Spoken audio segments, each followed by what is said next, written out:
All right. Hello, everybody. Welcome back. We are doing 101 Thieves versus Big Bananas, which is the first series of the losers bracket of the season 9 playoffs. I think Teddy and Omar are going to take the cast for the first game, so I'll let them go ahead and get into it. Yes. Howdy. Teddy, you sound very low. Can you hear me? Oh, yeah, never mind. Okay.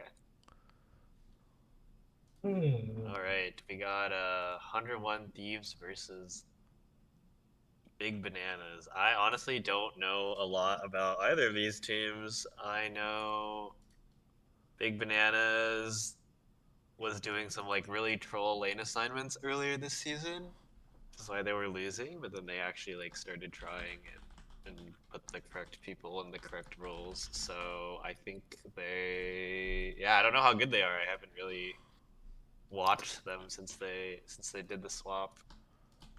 Well, yeah, I, yeah, I And then mean, it's about, on Thieves we did play against. Did we beat them? I forgot. We I did. think, Yes, we I did. think we did beat 101 Yeah, Thieves. they got Jonah, Nishan, Juan, Dave, Douglas. That sounds familiar. That's right. Yeah, we definitely. Champions to watch: Blake, using known GP player. I don't know if he still plays GP. Probably he probably does, but I haven't seen it in a while. But then again, I don't watch all the games, so maybe he's pulled it out. Mike, I know Mike plays Rengar, Viego, Ain, something like that. And then Cam has a very wide champion pool. I guess his top one rated champion is Fizz, but yeah, Cam I remember plays a ton of champs. Alex, respectable AD carry. I do remember he does plays a lot of Caitlyn. But I think that might. I don't know if this is from this season or overall, but I remember when they played. It was the Peanut team with the PB and Alex and Blake and some other people and Mike. I remember they played a lot of Caitlyn, so he's pretty good at that champion. And then maybe I think plays lots of enchanters. I think Janna. Did we ever Basically, play basically against? Jeremy's basically Jeremy's champion pool. What do you say?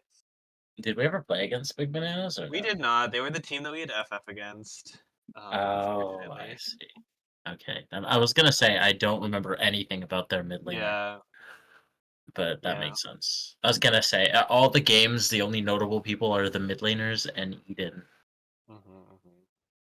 Yeah, no, I think this should be a good one. I think in my head these two teams are pretty close. So, My money is on. I'm only speaking from the mid lane match. I think Cam probably has a better bet than Juan.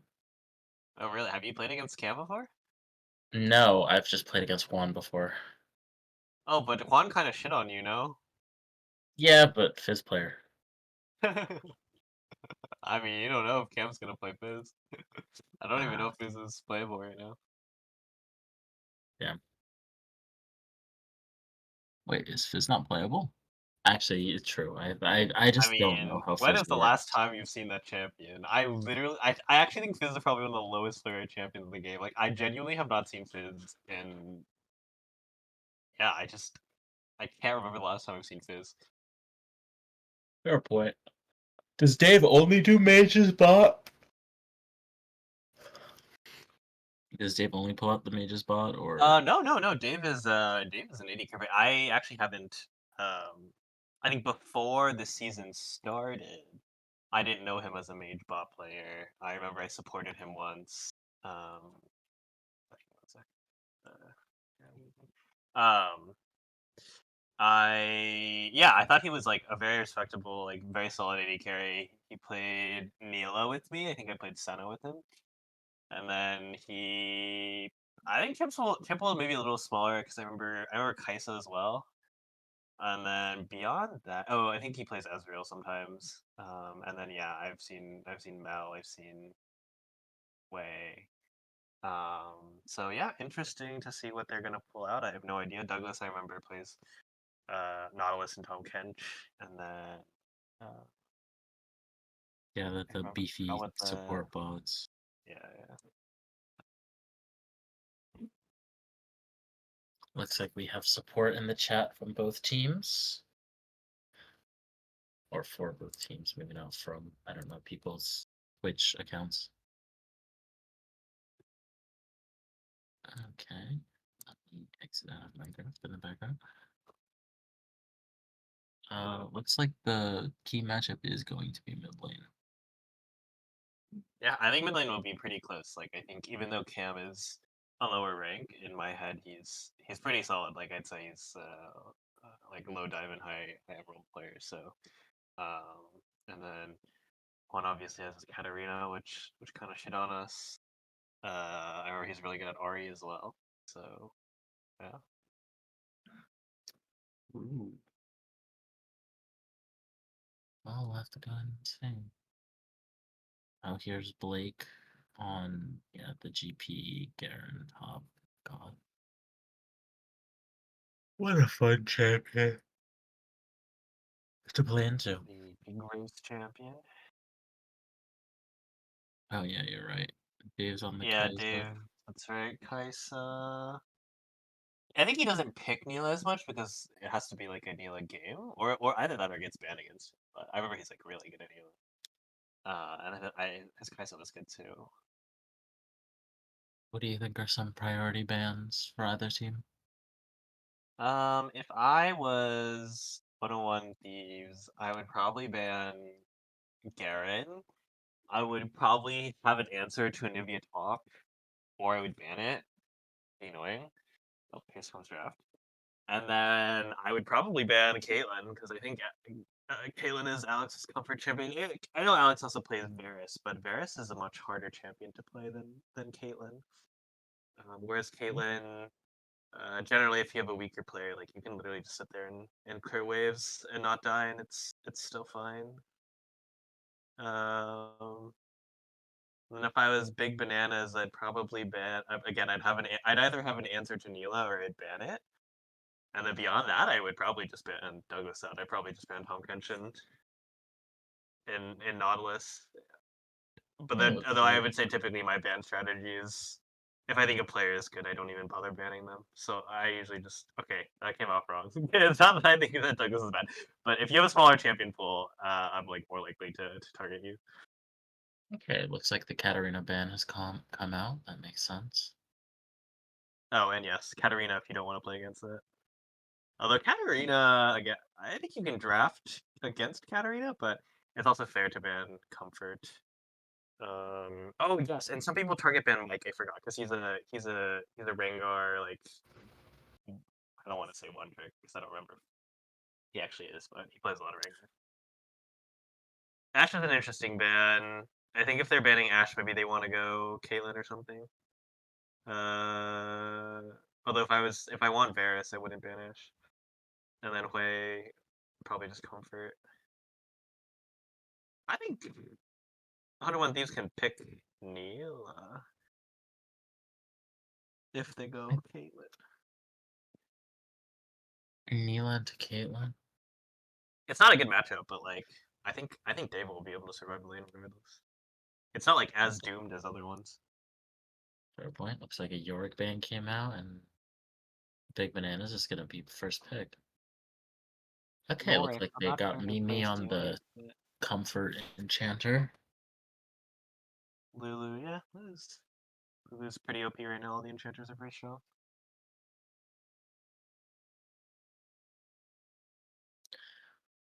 See if 101 the yep, they're gonna walk in the Nautilus.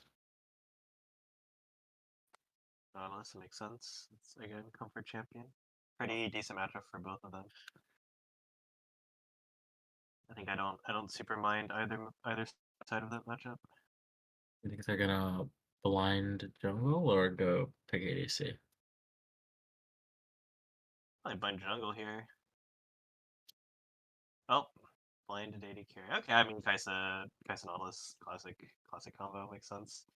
Zaya is a typically good matchup against Kaisa, but it's a little bit of a skill matchup. So if you're very good at either side of it, it's still fine. Like Big Mundo, Banana's just gonna walk in Mundo. I hear he goes where he pleases. first champion.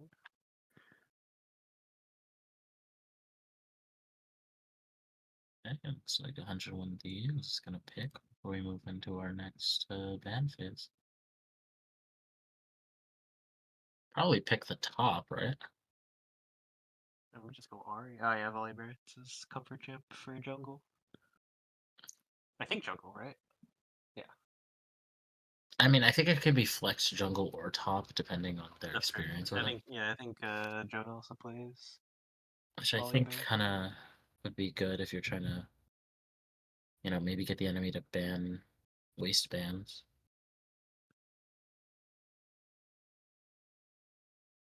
Garen ban. I approve. Hate that character.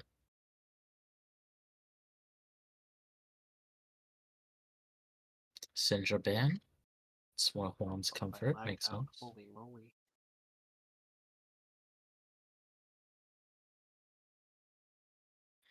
Singed Garen ban. Okay. singed. Mbessa. I know Jonah plays Mbessa. Ari's open. I'd probably just take Ari here. Although, Ari's maybe not so great against their comp. Um. But might be a comfort thing. Yeah, I don't know if I'd want to play Ari into that.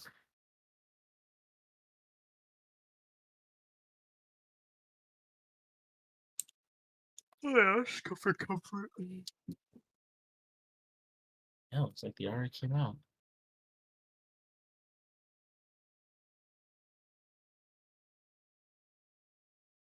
What is Cam gonna play with his massive, big champion pool? I think Echo probably not bad here.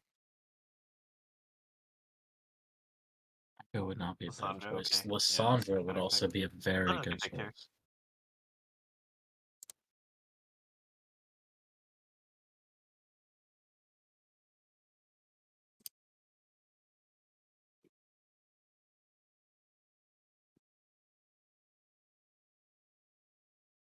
Oh, and Gwen jungle gets locked up.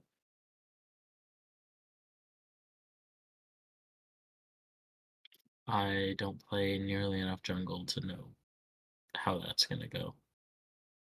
Go Gwen. I think this is I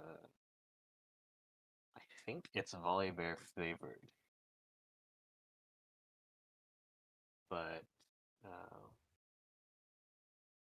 Gwen obviously scales very well. And Gwen's just like I think overall very good against her team. Oh, Pantheon, okay.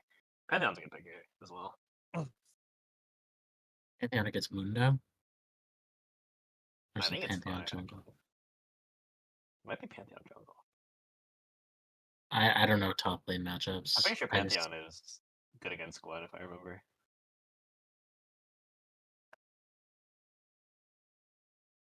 the point and click lockdown is nice.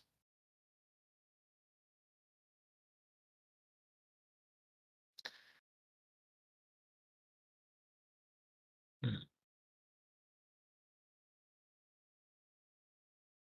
I like 101 Thieves draft, but I think I think Big Bananas got they just picked all the counter champions. So see, I think 101 Thieves is a very cohesive draft. They can lock down one target and kill them pretty fast, but it's hard to kill Big Bananas champions. Like very hard to kill them. Yeah, I mean between Gwen W, Lissandra ulting herself, Mundo being Yeah, Mundo, Zaya ultimate, and Lulu doing yeah. everything Zaya Lulu has does. Lulu and Zaya. So I think Big Bananas maybe should be able to win this game. I feel like it's a little. I think it depends on how coordinated they are. Because if they're very coordinated, it should be very hard to kill them. But that kind of never happens in scrim zones. So I definitely 101 teams has a lot of openings, like jungle skirmishes and rotating bot that kind of thing. So we shall see. Yeah, we'll just have to wait and see.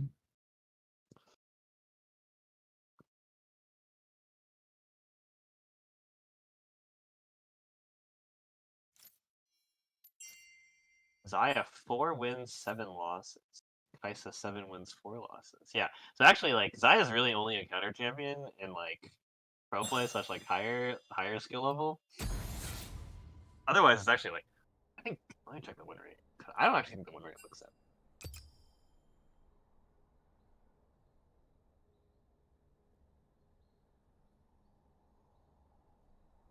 Okay, actually, just pretty good. Kaisa wins against Zaya 48% of the time. I mean, I think the ability to reposition yourself quickly is kind of It is, always but gonna. if you're like a very good Kaisa, it's hard for Saya to hit her feathers on you. So, um, but yeah, technically, like I heard some pro players prefer the Zaya side of the matchup, and some pro players prefer the Kaisa side of it. Like I remember, like Double Lift was talking about playing Zaya into Uzi's Kaisa, and like Uzi made that lane like super winning, even though Double Lift didn't think it was supposed to be winning lane. So Hmm.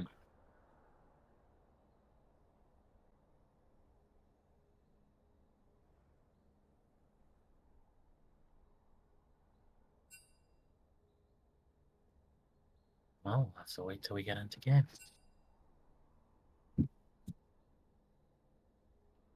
I'll be right back. Well, looks like I have been left with myself and my own thoughts. Nice.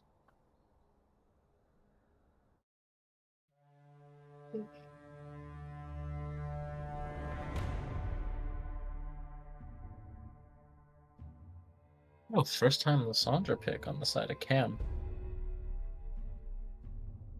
I mean, Lysandra into Ari isn't particularly complicated.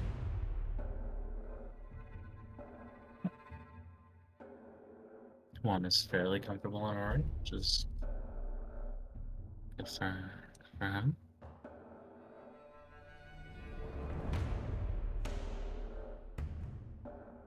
My co-caster has abandoned me. I don't know anything about any lane that isn't lane, so cannot speak on anything. I remember Juan was a scary Katarina. That's all about all I remember. If anyone in chat would like to say anything, that would be great. Yeah, I can hop in. I think looking at BB's draft, they're putting a huge emphasis on Mike and Alex, and I mean, I think if you're talking like, you know, rank wise or whatever, I think people do tend to think of Mike and Alex as some of the weaker players on the team, whereas Cam and Blake tend to be looked at as some of the primary carries. So I think that is an interesting approach from this team. So I think if they're able to really perform, I think BB has a really good shot. If Gwen or Zaya fall behind, I don't see their composition having too much damage. And if only one of them gets ahead, you'd have that Pantheon Volibear Ari like super hard lockdown from 4 champions on the 101 Thieves side to just completely lock them down. And if you're able to kind of combo things correctly, you could really only need like 2 champions to lock someone down. So I think it could get a little exciting if 101 Thieves maybe fails to line that up, but they do have a comp, as Teddy was saying earlier, that's really well set up to take down these really strong carries. These player matchups are pretty interesting to me too. With basically the entire bot side having only lost out to these players, and it has not been close. Dave having a 30 KDA, Juan having an infinite one, Douglas having a 12 KDA too. Blake being the only one who actually has the advantage over his opposing laner with the 2-1 overall record versus Jonah. I think that is definitely something to look out for. And we've definitely seen Mundos recently get super fed, so I think that could be a bit of an X factor going into this game too. But I think we are about to get into game in about 30 seconds. Do you have any predictions on how the game's going to go? I mean, yeah, I think that's pretty spot on. I think if Gwen or Zaya get behind, it's kind of doomer. I imagine Lysandra's just gonna build Malignance to kind of just try to spam her ultimate and undo whatever engages they have. Uh, but I don't imagine Lysandra is gonna be doing chunks of damage, so it's gonna be between the Gwen and the Zaya. I mean, I don't know how Mundo works. I didn't know how he worked before, and I definitely don't know how he works after the rework. All I know is he tends to run me down, Olaf style. So, I mean, if he gets ahead, I'm sure he can do some damage, but I believe Volibear's W has a little bit of tank shred on it, and then Ari has true damage, and Kaiser does mixed, so. Yeah, I mean, I think Kai'Sa's going to be the biggest target that's going to be able to take him down, and Pantheon with his like 30% armor pen that he gets for free from his ult should have a decent time, except the health stacking is going to be pretty tough. Um, yeah, I mean, Volibear should end up winning sustained fights just with the W healing being a huge factor, but whatever damage Lissandra's lacking against the tankier members of like Nautilus, Volibear, and Pantheon, Gwen definitely makes up for. I don't know. Her ultimate could be pretty scary if it's able to hit onto 2 or 3 of those targets all at once. I think the roaming this game is going to be really interesting. Pantheon just gets the free roams off with his ultimate, and Lissandra and Ahri both want to play a pretty roam-heavy playstyle just to get their picks off with their strong CC abilities. So that should be a little interesting. Am but I lagging or is Dean lagging? I don't know. Mason says I'm lagging all the time, so that could be it. I don't hear anything on your end, but we are in game now. Be lagging, at least to me. Yeah, looks like we are in game. Is it going to be a standard 5-point? No, because Lissandra has now left. Okay, Lissandra has now left base. Oh, Volley drops a ward, the entrance to red, and the Accent gets a sweeper, I imagine. Yep.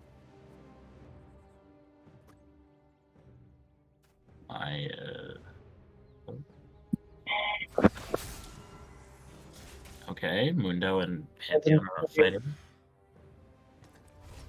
I think they just queued each other and walked away. Okay. Average top laner. Yeah, I don't know. That everyone's sitting in their respective bushes. Nothing more exciting is gonna happen until buffs spawn, I imagine.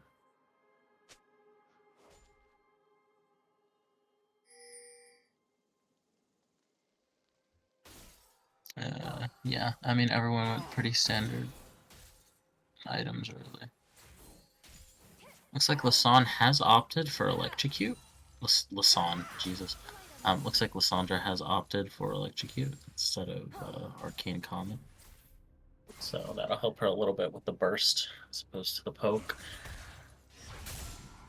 I prefer Arcane Comet against Ahri, but I just like watching the little projectile go woof. No, it is Gwen jungle.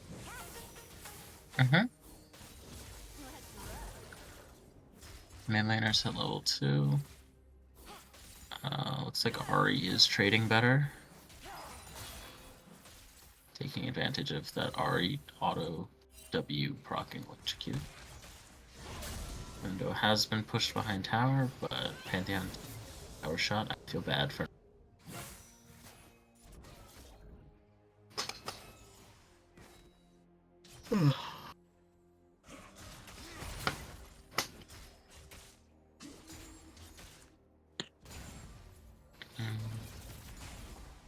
Looks like the junglers both clear the top side of the map, so by the time they full clear, they will be on the bottom side of the map. Of note is the fact that 101 Thieves is more pushed up than Big Bananas. But I also don't believe an early Gwen gank will accomplish much. Yeah, Gwen can't really gank anyway. Okay. Sandra's getting her lick back mid lane.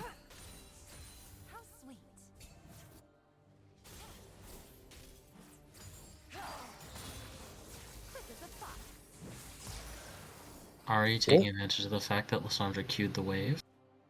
Take Nice Lissandra music, so.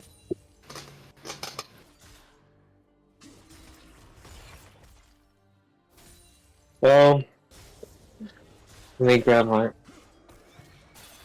It's okay, bro. He spent all this money on this nice PC, but his microphone's still dog.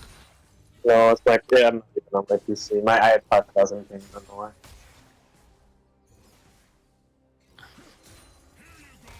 Technology hates this guy. Mundo landing the cleavers. Let's go. Yeah, I'll take over for a bit while Teddy gets this stuff fixed. seems like the Kai'Sa Nautilus actually does have the advantage so far in this lane, and is trying to continue to whittle away at that. The early pressure from the Nautilus is going to be pretty strong here. Everywhere else on the map does look pretty even. Blake slightly out trading Jonah in the top lane, but if Jonah plays this smart, he is not at risk of dying. All right, is this better? Sound slightly better. Yeah, Marginally definitely better, but not by too much. Oh no. Okay, I'm on my phone. I think this is the best it's gonna get, unfortunately. Everyone, Okay. please donate to Teddy's GoFundMe so he can buy my. No, it's like we literally have. Oh, should be a kill from Pip. Oh. Oh, Oh no, Gwen's here. okay. Oh, he doesn't have Ignite. I see. Okay. That's first blood for Gwen. That was Mundo. I don't know how the character works, but Gwen was there. Nice. I wonder if Pantheon top, like, I wonder if Ignite is just better. I know you like start losing side lanes at like late game, but I feel like Pantheon, I don't know. Pantheon. Wow, I cannot believe that charm. Kind of want to get ahead.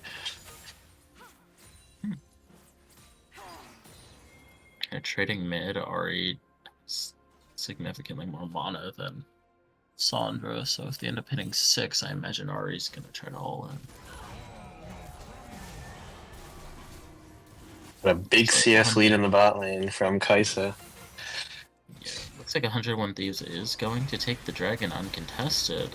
Looks like Gwen is either going for a mid gank. Looks like Gwen is going for the mid gank. Interesting early game. I think Pantheon just like loses this lane now. Like that's actually so sad for him. Well, you know, it's been more than 5 minutes. Mundo is stacking health, apparently. Looks like Gwen is starting the Void Grub. Volibear is on the other side of the map, so they're not going to do anything about top lane pushed up. I believe the Void Grubs will go to Bananas uncontested. Volibear is going to take this opportunity to invade. Not look like they have vision, and Mundo is just going to walk at Pantheon. I think Teddy is correct. I think Pantheon kind of just loses now. Yeah, he has no Ignite, so I don't think there's any way he's gonna kill him. Yeah, I think Ignite is a little vital to the kill for Pantheon. No. Especially after Mundo was able to back and buy a Giant's Belt. Brutal. Yeah. So the invade was a little rough for the side of Big Bananas. I believe they lost 2 camps. Okay, Ari Charm goes out on Lissandra. Lissandra is going to Ari's ulting. take the E. Okay. She's gonna... Oh. This is the charm and Gwen is here. Probably dead. Oh no, missed the ult. Okay. Might be able to walk out. Okay, nice flash. I just think Gwen ult have been missed, but a flash Q from Lissandra does secure the kill. This is zoning ult, it's so good. I'm a little curious why Lissandra didn't just ult the Ari instead of herself. Ari is building Rod of Ages. Interesting. Oh, I think that might be the new build. I think that is the new Ari build. That's right. I clearly need to look up Ari builds before we play our next scrim ever, because I clearly don't understand how midlaners build anymore. What's the row of 4? Is it just... Yeah, I think with that build, like, Ari just never dies. Which, like... Oh, nice hook. Yeah. Oh, there it is. It's, like, just so much pressure from the Kai'Sa Nautilus. Yeah. Yeah, and I mean, Zaya survives. As very well played by them, they knew that they had level 6 advantage, so they just go for it. Yeah, looks like bot on the side of Big Man still doesn't. Oh, now Zaya has 6 looted, but I believe they're too low to really do anything of note. Banyan just can't engage on Mundo. Like, he has a spell shield, and then he just insta-loses the trade. That's such a tragic lane to play. Yeah, I mean, that's kind of the thing. Pantheon only has the one stun. It looks like Volibear is setting up to dive. bot, but I don't know if that's a good idea. I believe they have Lissandra. They have 3 sums and then 2 ults. They're probably able to live it. Also, looks like Gwen is hovering. Probably calling off. Oh no, just walked up too far. Gets ulted. Oh. Probably wasn't expecting the ult cooldown to be up. I think Ari didn't have ult yet, maybe? And Pantheon is just going to be auto to death, and he just cannot play the game. Yeah, that's Mundo. Honestly, I think If it's walking up aggressively, not a bad trade. Trade your health to push the wave in. Not bad. I think Ari just did not respect the Lissandra damage. Yeah. Yeah, I mean, we're just seeing the individual lanes get their counter. Like, Pantheon's getting counter. Well, I don't know if that's a counter, but he died early, and then he just started losing the lane, and then, yeah, Alessandra against Ari. Clearly Alessandra favored. But bot lane, they still have Kaisa, who's 30 CS up, so that's probably their remaining win condition. And they still have pretty strong, like, they should have pretty strong dragon objective fights, so they'd probably like to do that with Nautilus. Like, Nautilus should probably start walking to Grubs soon, and then try to make play there. Yeah, I expect Nod will take the reset and then just head over to Grubs.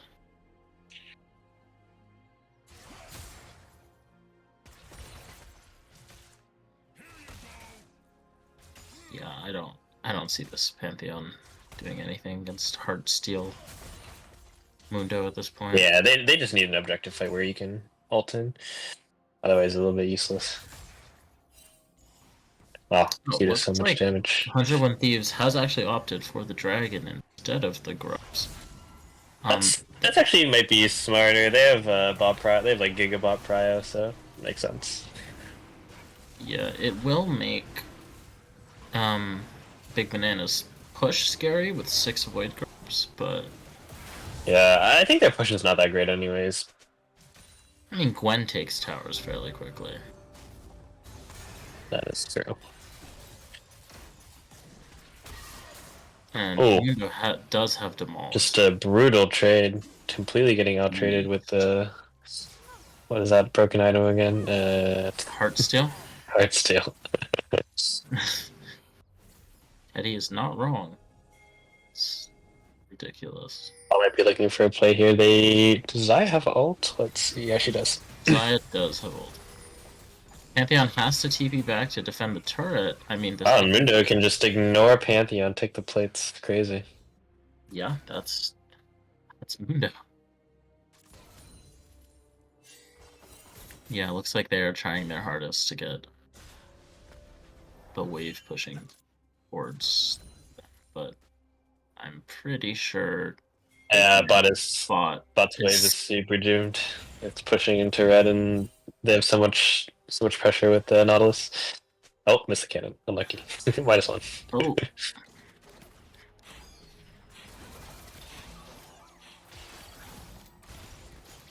Oh, that's a mistake. Wait, they should go in. Oh. I would have ulted there. You would have Zaya ulted there? Yeah, probably. I think it's like playable there. Actually, at this point in the game, like Zaya's actually very strong. I don't play enough ADC to know those things. Ah, yeah, it does look like Lissandra opted for the Malignance, which I did kind of expect. Zaya actually has surprisingly high base damage with her W. And Kai'Sa doesn't quite have an item yet, so it's playable. And yeah, if Nautilus fucks his engage, I think it's playable.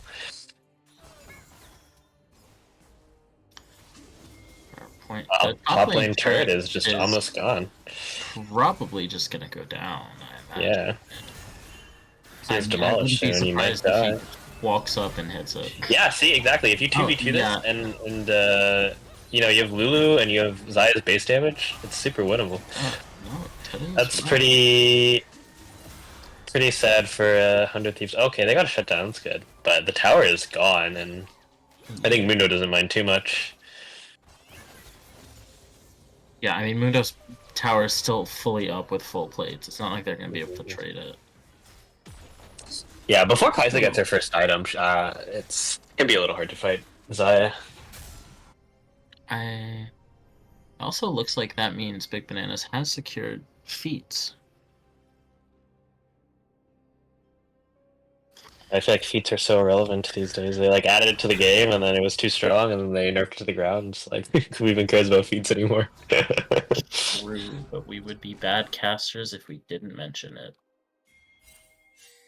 I think. I don't know. I mean, Yeah, I'm just commenting on Riot Games game design. Oh man, game is perfect. Okay, maybe one day they'll design it. Looking for Gwen. I don't know if they're gonna be able to kill her here because she has ult and she has Lulu. Yeah. And oh, wow, they just one shot him. Okay, good play. Yeah, this shows like they're very strong in the skirmishes. Around objectives. We did not see that flash. Good signs of life. Oh, and Gwen might be dead here too. Okay, and Okay. Gwen assumed Volibear was not about that life. Yeah, that's exactly like that's all it takes. You just need like some good like jungle skirmishes. That's what red team is good for. So ignore the individual lane matchups. Try not to get too behind, and then look for those. I mean, yeah, you catch up. I'm surprised they really one-shot Xayah so fast, but I guess she didn't have ult, so she's very vulnerable. She did have barrier, but it was probably not worth even using. And now Mundo is just gonna run Pantheon down. Does not matter that Pantheon got a kill, because Mundo got more items. Oh no, don't worry. Mundo just casually did half of Pantheon's health. No biggie. Looks like Lissandra is rotating bot, but I don't think she's gonna be able to get anything.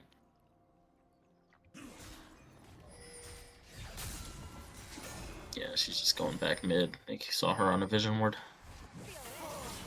Rift Herald is up. I'm curious if Big Bananas is going to take advantage of their priority mid and just go and do it. Well, their priority top. I'd argue they have priority too. It's Lissandra. Looks like Nautilus is caught out. He's going to ult the Lissandra. Did not really do much.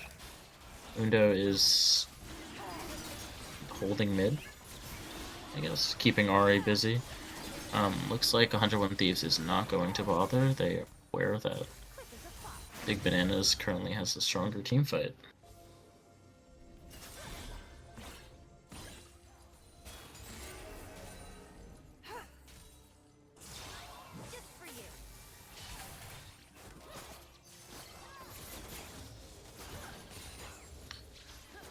Volibear is invading the top jungle of Big Bananas.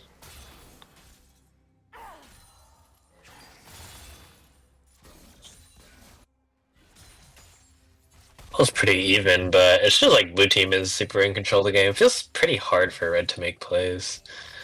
Even though they have a team comp that's supposed to be able to make plays, it seems pretty tough to. I mean, blue is ahead in the early game, which is also pretty bad for them. Let's see if they can kill Mundo here. Oh yeah, they definitely can kill him. Oh, maybe not. Oh, they have no Grievous Wounds. Well, 4-man him, and then Gwen is here. They can 3v. They can for sure 2v3 this. I'm pretty sure. If Gwen gets like an ult on all three, yeah. Yeah, I don't. It's well, okay. Wait, okay, I guess we were wrong. They killed him. Nice. I think. Okay. I think there might have been some questions. I thought if Gwen like, because they kind of lined up for the ult, so I thought they could just 2v3. Does look like Xayah is going to run straight out the Pantheon. Looks like Volibear has started the Rift Herald, so the Rift may go to the side of 101 Thieves.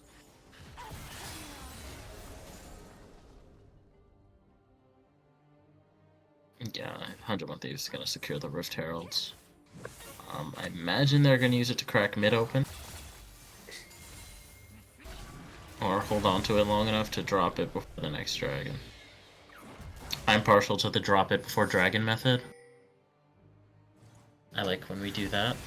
Except when my ADC decides to Herald. Oh, another skirmish that they fucked up. Okay. Oh, yeah, Lissandra's caught. Yeah, this should easily go to the side of 101 Thieves. Ari... Well, I mean, she got the charm. Lissandra maybe shouldn't walking river after Rift is gone. Maybe Mundo thought they can fight. I'm not sure. No, I think that was just poor positioning on the side of Lissandra. Yeah, it looks like they've opted to drop it mid.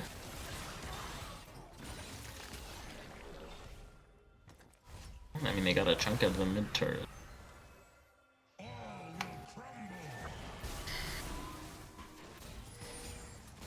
This is an AP Volibear build. I don't know how that champion builds.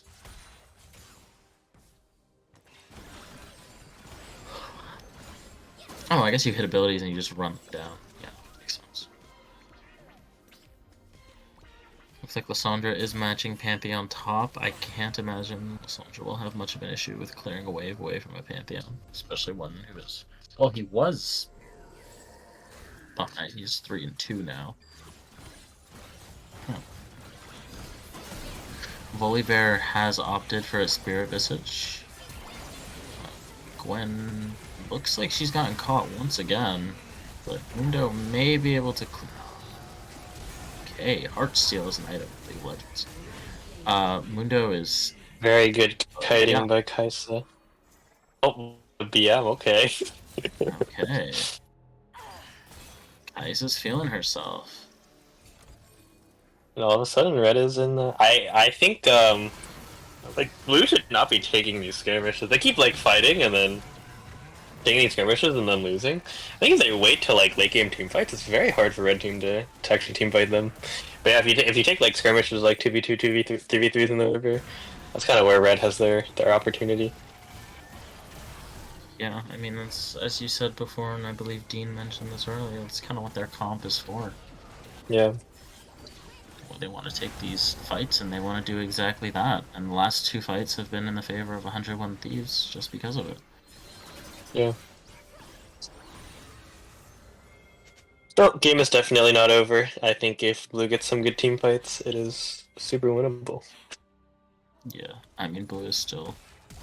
Most of the gold is on Kaisa, so yeah, if they do something... Yeah, if, very well played they by do this, Alessandro. I was about to say, most of the gold is on Kaisa, so if they can just lock her down. if they do exactly that, and right before the dragon, too. That was just really well played by Cam. I think there's no way I would have seen that coming either. I definitely would have died to that.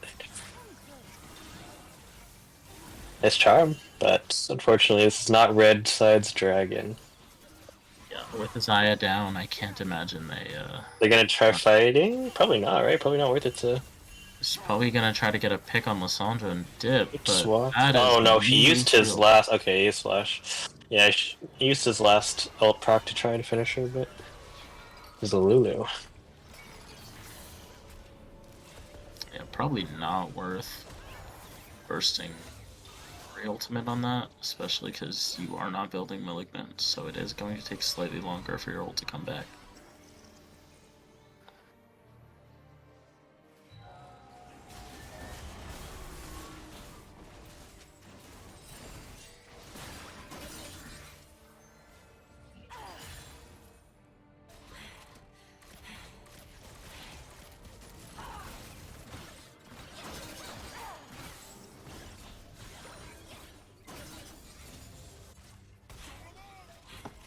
Hey, Mundo has landed a cleaver on Kaisa, and is... yeah. Pantheon is here, but it looks like Big Bananas is gonna join the fight first. Mundo did go down, but Lissandra passive is active and popping. I mean, I think overall that was a better fight for the side of Big Bananas.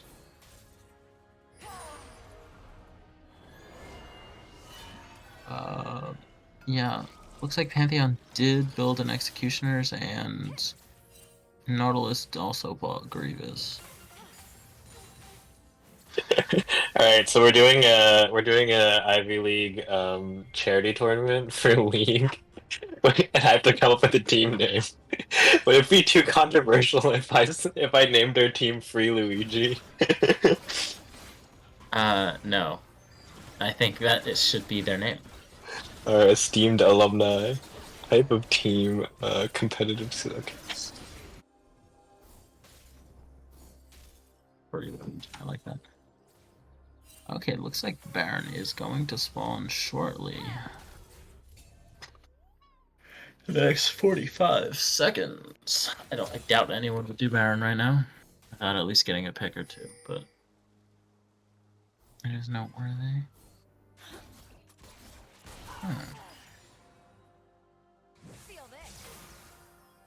Oh, Ari did opt. Not Ari. Lysandra did opt for a spell shield. Which honestly. Fair. I mean, she was getting caught out a bit, so I think it'll help with that. They have pinged danger in their own jungle, but no one is there.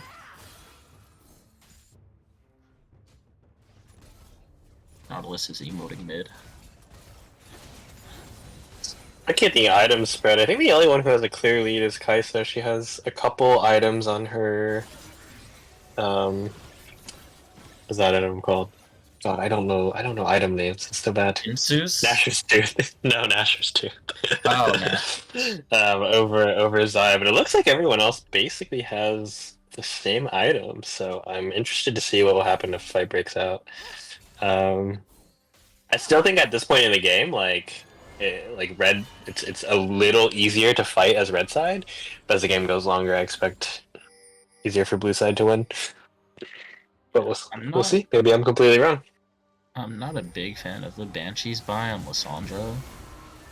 I think Banshees make sense. She doesn't want to get picked. Yeah, I just think she could position a little bit better. And then you wouldn't have to build the Banshees, and you could opt for a little bit more damage, which I think her team could use. That's fair. But I mean, it also comes up with how comfortable you are with positioning as opposed to, whatever. I think it makes sense.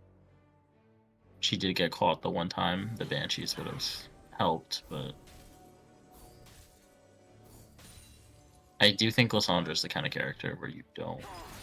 If you want to, have some oomph to you, you don't really want to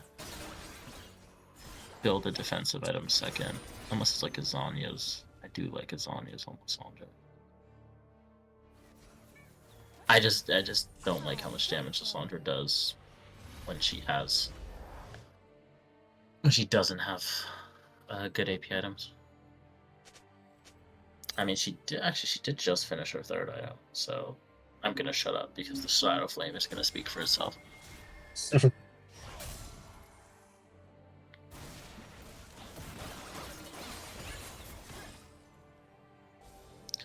It looks like Big Bananas is gonna just position for the dragon. I honestly think they can burst it down. They're here first. They can definitely burst it down. Yeah, but I think red team can, look to take the fight after. So let's see what happens. Yeah, they take the dragon. I think the issue is Pantheon's top, so it'd be a 5v4. Does he have TP? He does. He does have TP. Did not use it. Has opted to push the wave instead. He also has ultimate up. So I am just a little curious why red team didn't want to take that.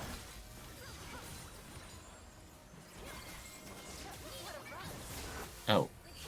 And then... Well, I mean, Ari's out. I think that last 30 seconds was a little questionable on the side of 101 Thieves, but... I'm gonna try not to think about it too much. Kaisa does have her Nashers, so she is just going to spam W. I believe with that, Kaisa will have all three of her abilities evolved, is that correct? ADC player. Yes. Okay. Thank you. Sorry, I'm multitasking. Yes, the 3 items you have all 3 abilities. Is or I should say those 3 items specifically.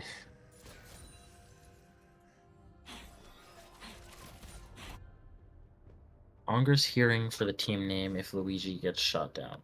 Oh, those are your options, Teddy. What? Said name it Congress hearing. Also, looks like they are going on. Congressional hearing. Mundo is just gonna pop ultimate and leave. They did get Gwen ultimate out, which has a nasty slow on it. But it looks like Gwen and Mundo did get out. I mean, they burst more than I'm sure they wanted to, but they are alive to tell the tale. No objectives really coming up. Baron's up, but without a pick on either side, I don't imagine anyone will be opting for Baron soon. Sandra is on the bottom side of the map, but she has TP. I clearly don't know what I'm talking about, because they... Might be able to catch him here. Oh, he has a... Oh, I don't know if it's worth to Kai'Sa ult there. Maybe they'll kill him, though. Okay, they do kill him. Very well played. Lysandra is... Oh, and Lysandra should not be 1v1ing Kai'Sa here. Oh, it's a really bad fight for Blue. Okay, good use of the blast plant, but I think... Looks like they'll all get out. Oh, nice flash.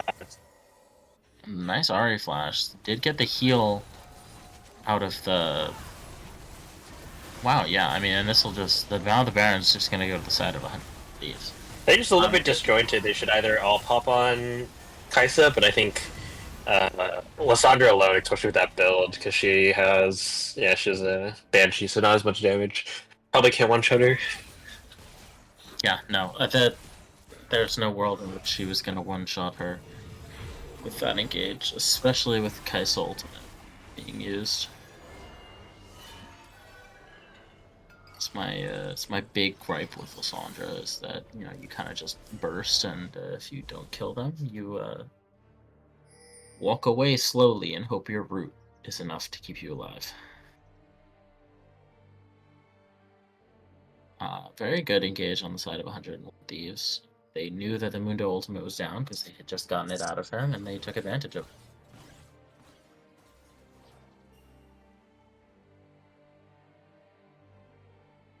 Looks like Rex is pushing bot with Baron. I wonder if he's going to overextend. Lysandra ultimate is up. But honestly, he probably has enough survivability to survive the Lysandra as long as no one else on blue team.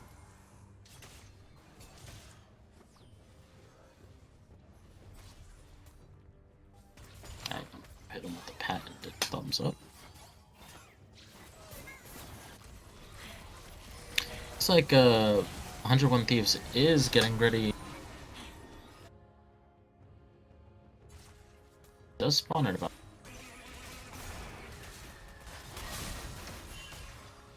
Wow. Those Baron minions are... Yeah, 101 Thieves. Looks like they have set up a... When... them, but... Not going to... Is able to... Yeah. The help of... When survives... Imagine... Easy dragon to cure for the side of 101. I liked the Murder Bush. I liked how hard Volibear went for it. Yeah, well played on the side of 101.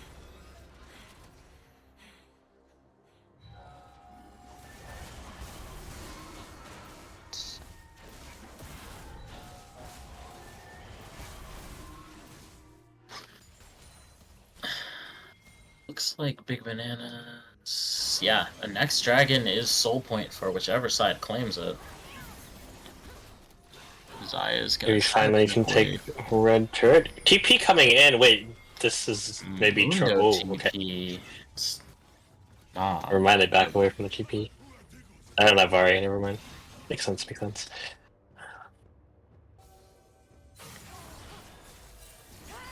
Sandra is bot lane.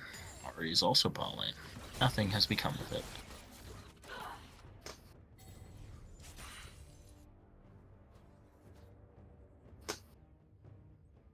Looks like Lysandra is opting for staff. Makes sense given the magic resist we see on Pantheon and Volibear. Oh, Kai'Sa has also built a QSS, I just realized.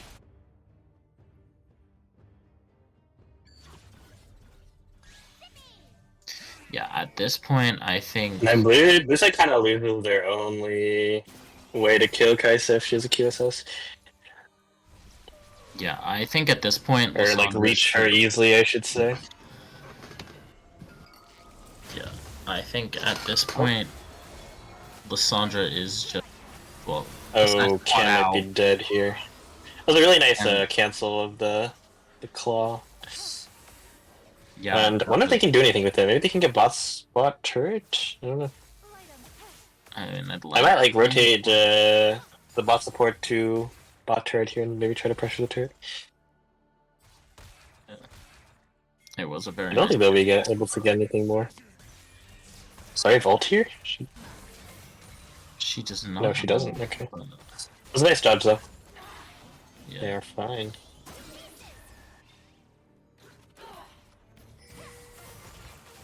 Yeah, the cancel on the Lissandra E is very frustrating as a Lissandra player. I know a couple nice of our hook. games that happened. This nod is very nice. Yeah, okay, Kaisa throws up. Like we're just getting mid turret here. Yeah, I mean, really nice. Just like I saw Kaisa was getting all the poke down with his W, so well played. Looks like they're gonna try and look for an engage. Holy Bear has Kaisa ulted out. QSS, but Kaisa QSS. he was too. Not at the right time. Yeah, QSS both. That was a good TP by Lissandra. Nice pick back. Might be able to get some priority on Baron. But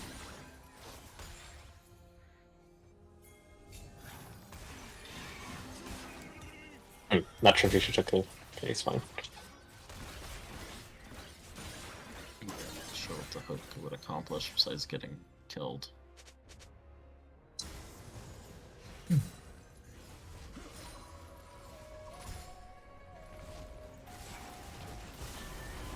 Very nice pick on Kaisa. I think if you can't manage to do that on Lissandra, your only other job is to peel whoever is immediately on Xayah. Or, stop them from getting to Xayah, essentially. It's going to be a little tricky with Volley Bear Ultimate, considering it makes him impervious to CC. You're going to have to wait till either before or after he casts it.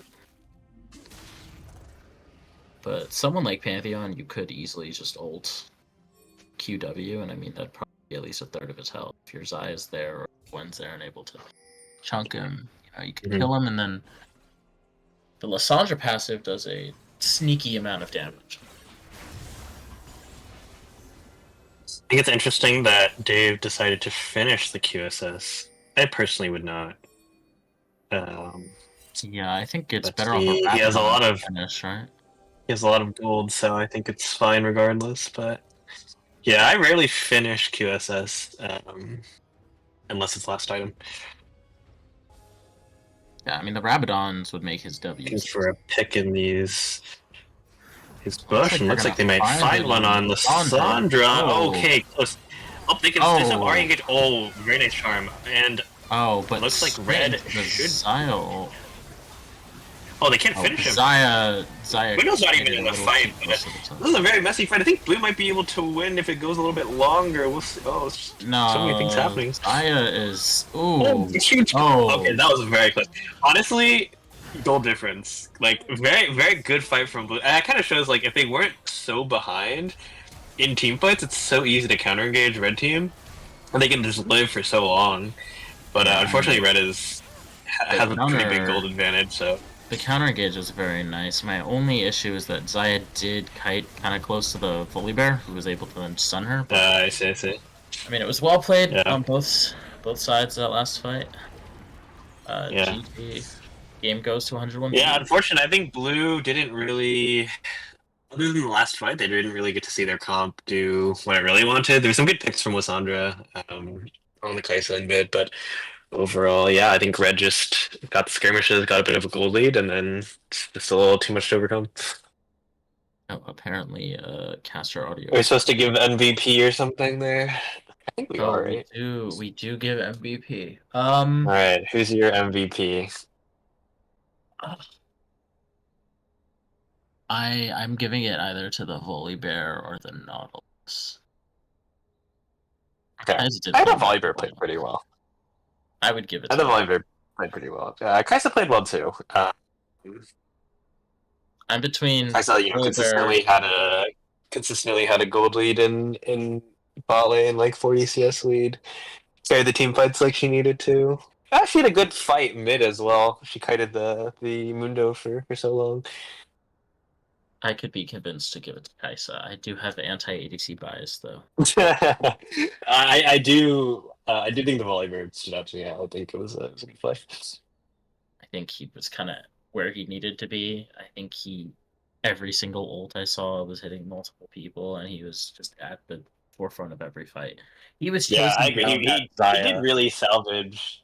He did really salvage like some of the early lanes going really poorly. Like I thought top was super doomed, but he salvaged that lane. He also salvaged bot. He had a good, really like flash engage on Zaya who walked up a little too far in the bot lane, and they went from like 0-4 to like 3-4 or something. So I think just good Yeah, good awareness and good picks. All right, let's give it to the volley bear. yeah, it gets And I will be going to watch White Lotus, and you can also leave. I think they're coming. Dean is coming back. Thank you for casting, Omar. no problem. Yeah, Omar, if you Back to the do want to mines you stick go. around and help me out, that would be appreciated, but definitely don't need to. I can take it over from here. Oh, I would, but I have villagers to take care of in Minecraft. Yes. Of course. All right. Uh, See ya. Have a good one. Everyone enjoy the rest of the games. You're in good hands. Have fun, Dean. I will. Um but yeah, thanks to the Inferno boys for casting. We are getting into game 2. I believe BB has selected the red side here.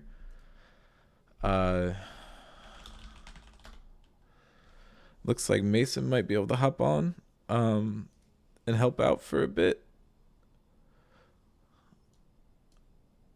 Hello. Do you mind just casting for like 20 minutes, then I can hop on mid game? Does that work? Oh, you're good. I got this. I got this from here. So Okay. after that banger game 1,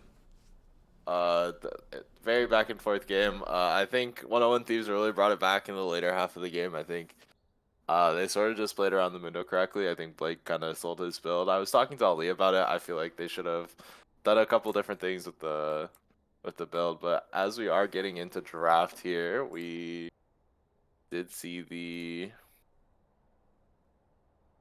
Oh, we haven't seen any bans. Okay, we're getting into draft here. I would like to see some adaptation from 101 Thieves to try to maybe shut down this Kaisa lane. I feel like uh, Dave had a really good game overall, and I think maybe try to shut down the Ari or Volibear as well. I feel like the Ari with the Roa build has looked really strong, and then the Volibear with the uh, Cosmic Drive. I've been playing a lot of this champion as well. I think it's really good, so I'd like to see some bans put into it.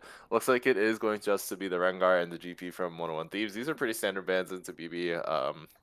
Blake is a really nasty GP. Mike has a really nasty Rengar. I don't think they really have to change much. BB is going to keep banning Dave's Ash. I do kind of like this. It gives him a lot of agency and able to find a lot of picks. As 101 Thieves is going to ban the Mundo this time. I'm sorry, Blake looked kind of worthless on the Mundo. I'm sure it was very annoying to play versus, but I think he fumbled the execution on this pick a little bit. So I would prefer to see them just leave it up and try to force the onus on him into not like actually play it or just try to execute on it again. Like, I think it's fine. Looks like they are just gonna default back to the Nautilus pick. Douglas is a pretty nasty Nautilus, I cannot lie. I think he was looking for the right engages. Just pairing really well with his ADC. So Kaisa could come out here for 101 Thieves as well. Did like this lane a lot from them. Dave's Kaisa is pretty nasty, so should be pretty solid. BB is just going to default to the Lulu. This champion has eaten like a couple nerfs in the last couple of patches. I don't know if you should have this much trial on it, but it is a pretty safe bot laner. It does offer your team a lot of utility with the ultimate, so it's not the worst pick, but it has gotten significantly weaker in the last couple of patches. So let's see what they choose to pair it up with. Could go back to the Zaya into the Nautilus. I don't think that's the worst idea, but You just lost this side of the matchup as the Xayah Lulu, so I don't know if they really want to revisit it. It is going to be the Kane pick. This is technically a flex between Blake and Mike, so we'll see, to be honest, but.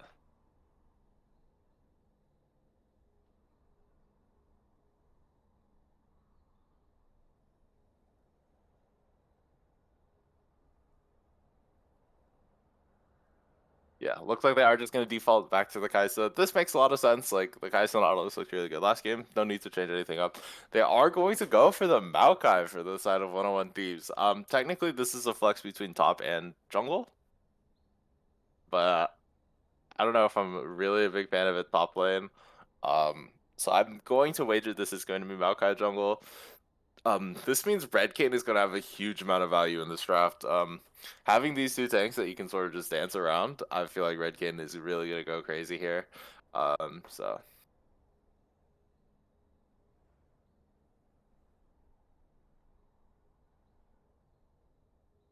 If they are going to choose to ban the Ariel, I like this adaptation from them. I feel like this champion is very annoying. Rod of Ages, Leandri's Riftmaker build has been really strong, so I would prefer to keep them off of this. I like this adaptation. It looks like it is going to be the Singe ban. They are just going to say I don't think it is the Kane top lane for Blake. I think that's pretty respectable. I think Jonah should be able to punish the Kane correctly if you get them a really good counter pick matchup. So I'm a fan of this. Yeah. As it is going to be a Lux ban for one. I feel like that's fair. It is a long range poke champion, just something that can like play a little farther back from the dive comp, so you have like a carry that can stay away from getting clumped up together with all the people that are gonna get dive, so you don't over index onto like an identity. As they are gonna ban the Lissandra, I feel like the Lissandra did have a lot of value last game, was able to find a couple decent ultimates, but just didn't have the damage behind it. So, and Lissandra is pretty good into like the 3 melee champions they've shown so far. Looks like Cam is hovering the Syndra. Like, has he joined the Syndra Brigade? Okay, he has joined the Syndra Brigade. A little bit of yawn, Hongshu, me. Another fucking Syndra abuser in our fucking lobby, but whatever, man. Do what you want, bro. It is okay. I don't think Syndra has as much value here as well. It's kind of hard to one shot this team.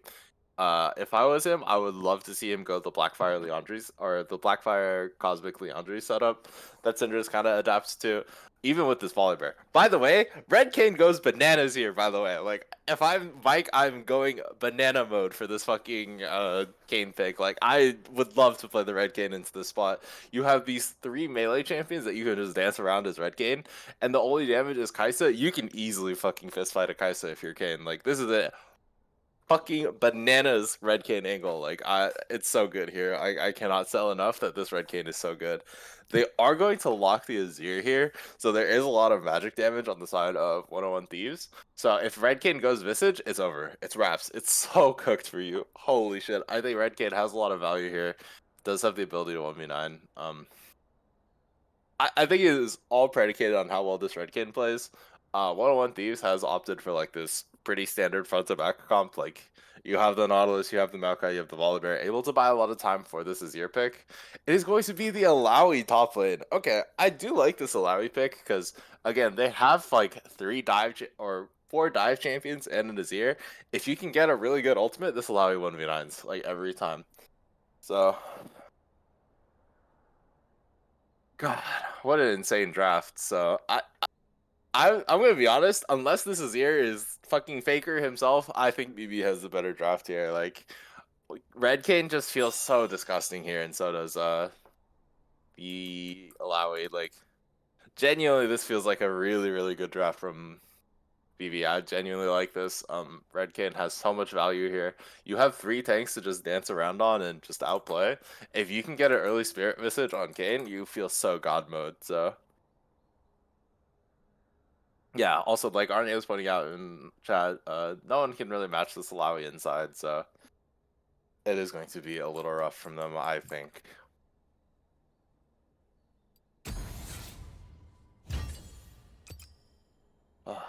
As we're looking at some stats here, Kane has historically done super well into Maokai. This is super surprising. Syndra has not done super well into his ear, but we'll see how that continues. Yeah. The overall records on these characters. Yeah. Azir has done historically pretty well into Syndra.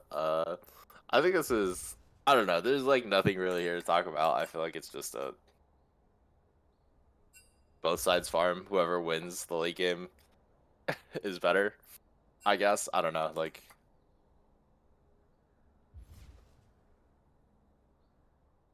what else is there?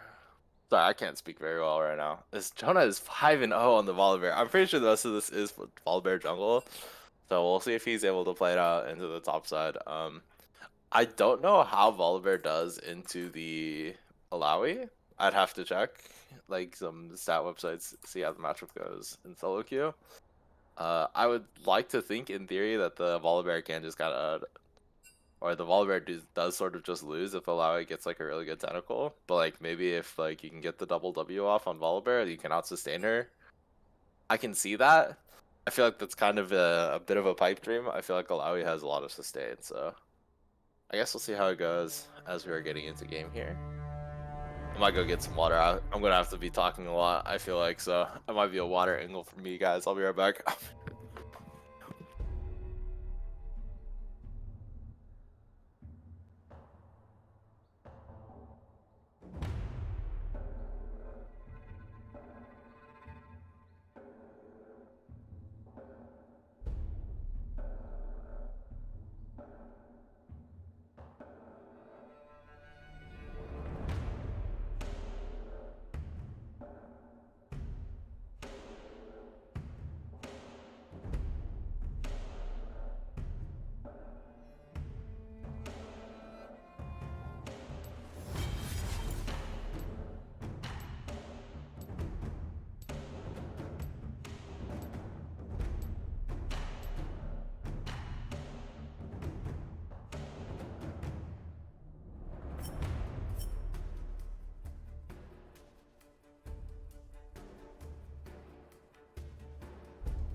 Alright, as we have, apparently there's no fucking data on this Malawi champion. Not super surprising, it is a very niche pick, so. Maybe I should look at the Volibear side of it. But yeah, Mike should be going Red King here, by the way. If he does not go Red King, I think I'm allowed to crucify him with rocks, so. Don't make the mistake I did, just go Red King, dog. Etc, etc.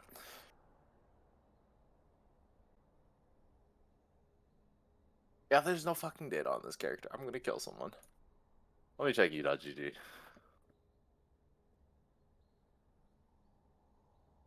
Volibear. Yeah, most people are going to lethal tempo jungle setup. Yeah. Apparently, Volibear is turbo countered by Alawi according to u.gg. I'll take their word for it. I also think Blake is like a pretty good Alawi player, so it's gonna be a bit of a rough matchup for Jonah, but we said that last time in the top lane. So, and he had a lead last time and kind of threw it.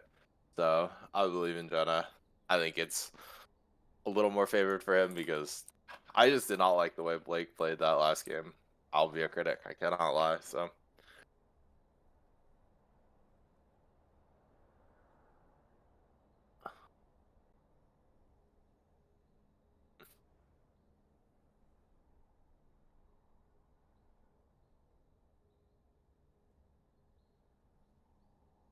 Yeah. This is Cam's first time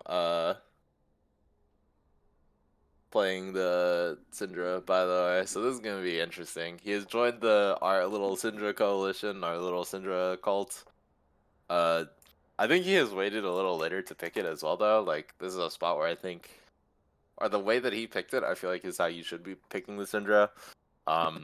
Making sure that you limit like the amount of champions that the mid laner has to try to pick you off, and then like making sure that they want to go for like a scaling long range character where Syndra can kind of just scale for free and then just match the scaling in the long range. So I did like the way that they used it here. Yeah. As we are getting into game here, if we want to talk about runes, Kane did opt for the Conqueror. I like the setup from him. Should be a really good Conqueror game. Lots of frontline from the side of 101 Thieves. Volibear did opt for the Sorcery secondary, so he's not going the Jack of all trades build. I feel like that build is really strong on Volibear. Gives you a lot of haste, gives you a lot of CDR as well. So as we are loading in, he's also not opting for the lethal tempo setup. I've really liked the lethal tempo setup as I've played more Volibear recently. Oh no, it's Volibear jungle. Maokai top. Okay. Well, a lot of what we were saying about the fucking Volibear Alawi matchup just goes out the fucking window, but yeah.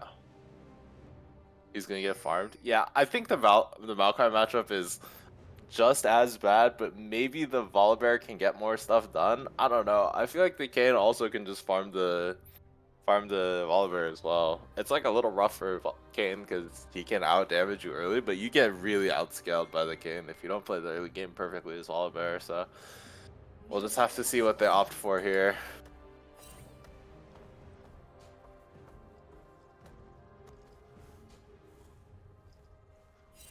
As we are, hold on, my stream's not loading on Discord. Hold on. Okay, never mind. I just had to open and close it and reopen. We're good. I need to kill this person who's advertising their fucking bot service. Kill yourself now. Evil bot, bro. I'm telling the bot to kill itself, not a real person, for the record. It is going to be the Syndra with the first strike as well, just looking to farm some extra gold, get some extra gold in their pockets as well. Yeah. Not much really happening. Both junglers are just opting for bot side clear and then clearing up towards their top lane. For the side of 101 Thieves, I think this is a decent maneuver.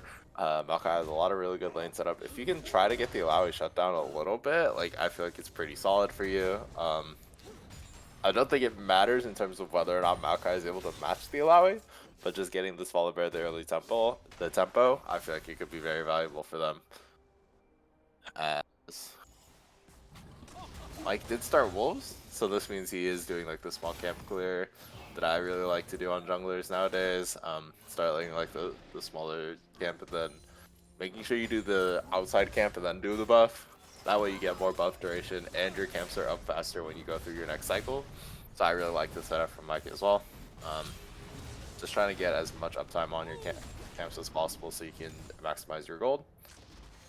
But yeah, Jonah is currently taking a bit of the dick in the spot lane, but good hook from Doug, just managing to get a little bit of a trade down onto the Lulu. But Alex doing a pretty good job in trading in response, taking a lot of damage here for the Kai'Sa, but another good soul pull from Blake. Is down a lot of mana, but Blake crucially having a lot more HP, so this is a really good trade from him. Another hook came out from Doug. Good poly from the side of the Lulu, and a good feather pull from the side of BV, and that's going to be a double kill for them. Super well played from the side of bot side. Well played from them, and this is a very strong showing. Very different showing from this bot side here compared to last time. Definitely recognizing that they can be the aggressors in this bot side. I like this adaptation from them, so.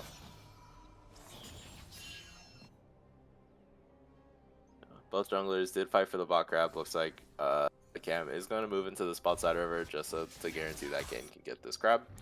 Volibear just opting to take the base. Has bought the Fiendish Codex. There's like a lot of janky ways that I would do for getting the Jack of all trades. If you get the early 5 stacks, it's really good. You'd go like the Fiendish Codex and like a dagger so you get 5. It's really funny, but looks like Blake did manage to pick up another solo kill here, and it is going to be feeds over for the side of BB. They're really showing up in this game too. Definitely playing these fights really well in lane, so definitely a good spot for them. Not ideal for 101 Thieves. I think last time the game started off this way too, so see if they can maintain their lead this time around. I think last time it was a lot of gold onto the Mundo. This time it's most of the gold is on the Zaya. So I think definitely a bit of a better position from BB this time than last time. But also Blake is on a way more comfortable carry champion. I think Mundo can carry a lot of games, but I feel like it's a lot more clear cut with Alawi that you just want to fucking AFK inside lane and just try to be as unkillable as possible. So we'll see what he can do here. Looks like they could go for the grub setup. Crucially, you gotta recognize that the Volibear is stronger on the side of 101 Thieves. This champion, as soon as you get 6, I feel like you're the strongest character on the map. Like, this champion is quite hard to match in like 1v1s, and even 2v1s if you know what you're doing. Alawi just did Ding 6, so is quite strong here, so might be a little hard to go for these grubs. The Kane is here as well, but not really getting much done here. Volibear is just hitting his Grump. Should be at least a little bit stronger. But Volibear is looking here. They do spot him out on the ward here, so they know Volibear is top side.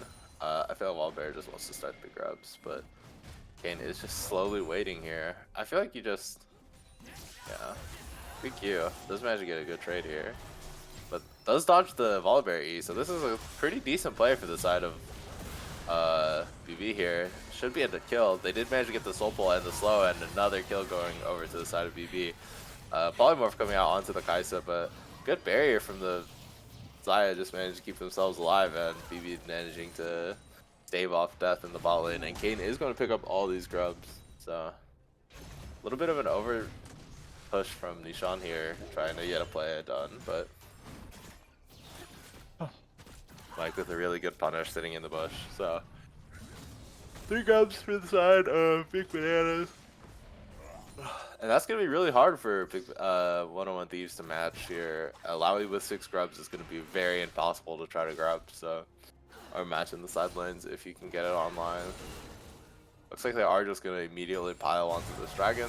I do like this macro from them, just making sure that you can get at least one of the objectives on either side. Good trade. I like this from them. At least you're getting something back. So.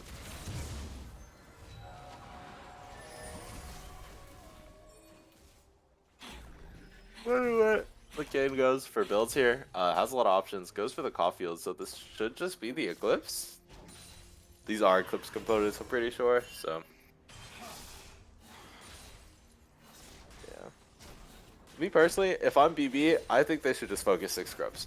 This Alawi is unmatchable in side lane, and then if you can like pull for a classic 4v4, is going health not just bad for the Maokai? I think he's just gonna go Heartsteel and just try to outscale. Should go armor? Maybe. I don't know. I have no idea what top laners are supposed to build into Alawi, I cannot lie, but we'll see. Kane is just gonna keep clearing up, just try to get as much farm as possible. So, cause like, that's an item mistake? Maybe. I have no idea. You managed to snag up this blue buff. It's gonna keep clearing up. I think this is ideal spot for BB as well. Like, this Kane just gets so much value into them. One is looking for the play here. Flash Shuffle comes out, but does flash it in time from Cam, so Cam's looking a little dialed here. I like the good reaction time for that flash. So Jonah does manage to push Blake into the tower, but my brother in Christ, you do no damage, so nothing really happening here. Kane just gets another free full sequence off, so definitely in a very comfy position from BB still. Another good route. Good pull comes out from the Alawi. Ulti comes down, and this could be a solo kill for onto Jonah, and just really well played from Blake. A little bit of an overstep from Jonah, and a hook comes out from Douglas here, but not much really happening. Gets a decent trade back, so yeah, definitely a bit of a rough spot for 101 Thieves. And we've seen historically Blake has been really good at 1v9ing. Q flash comes out from the Kane here, does ulti, but does the shield comes down and a tentacle comes down slamming on top of the Alawi.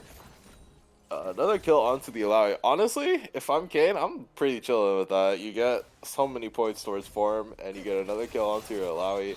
Volibear gets a shutdown, but like, who cares, man? This champ is gonna fall off anyways.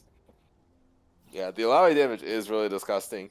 Blake used to really, really love this character, and like, I think he was pretty much unstoppable in the top lane. I think that's changed a little bit, but he's still showing that he is quite proficient at this character if you get him a really good R5 spot for it. Ulti comes out from Jonah. This should just be another kill, though. You're in a really bad position if you're the Alawi, and Q comes out, but Soul Pull comes out, and it's just another kill onto Blake. This boy is about to 1v9 the game. I'm sorry, bro. He's so uncontestable on these sides.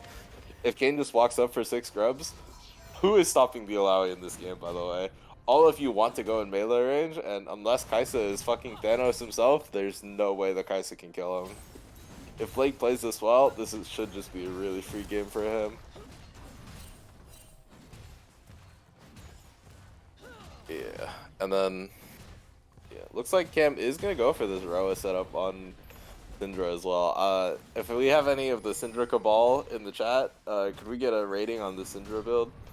I feel like it's probably not the worst thing since the Syndra Roa buffs, but I will DM my sources and try to figure it out for myself as well. So, if any of you are in chat, please let me know whether or not this is good. I think it's like potentially okay if you're trying to survive a lot of dive. So it makes sense in theory. Looks like Jonah is gonna go for Unending Despair. Not sure I'm a super great fan of that. Maybe you should have just gone. I don't know what you're supposed to go on this Maokai character top lane. I think you should have just picked a different character in Champ Select, to be completely honest with you, but take the E coming out, and look at the damage they're just doing. Good hook comes out onto the onto the Zai here, but ulti comes out. They're looking for the trade back. Ulti comes out from the Lulu as well. No feather pull for them, and 6 grubs is critically going to go over to the side of Big Bananas, and who can really stop this Ilaoi in the side lanes now? That is the main question. He should just be able to get this top lane tower. Kane is here as well. Good flash from Jonah just trying to get away, and first tower is going to go over to the side of the Big Bananas. Looks like it is going to be feats for them, so could be a really good dive. Deshaun does have a really good angle here. The ulti comes out, and another kill going over to the side of Mr. Mark Spector. Definitely in a bit of a better spot now. Does critically put at least a little bit of gold in the side of 101 Thieves pockets, but yeah, good play from him. Deshaun getting at least something back after top side has gone so disastrously for the side of 101 Thieves.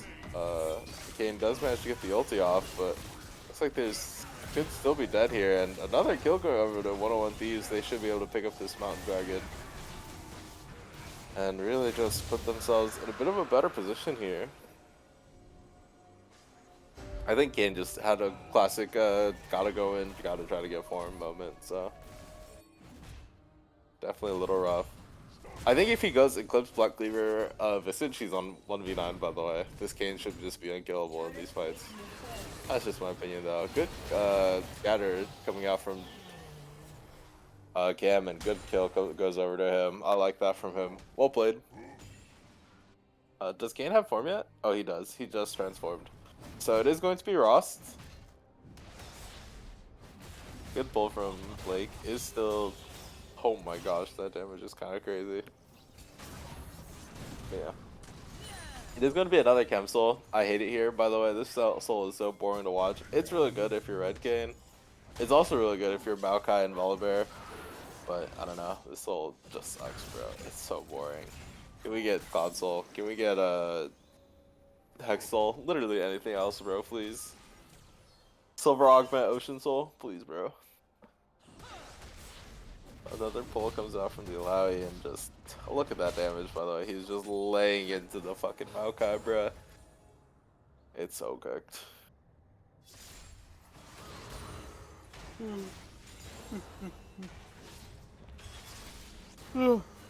Gonna is flash coming out from Mike here. Good flash from one in response. So 1-for-1 trade on the flash, but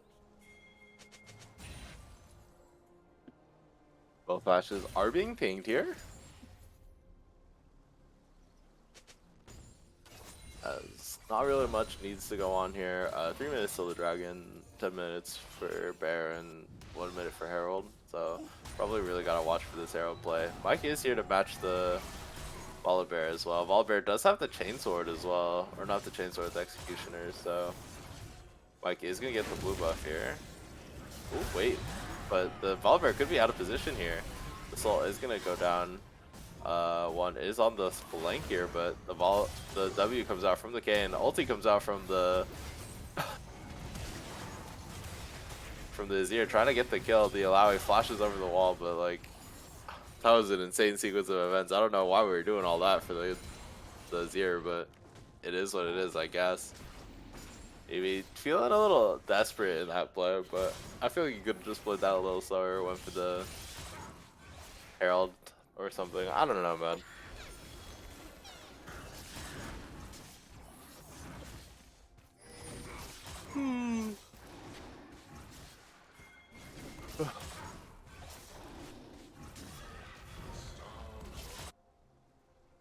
As we see, Herald is coming up soon.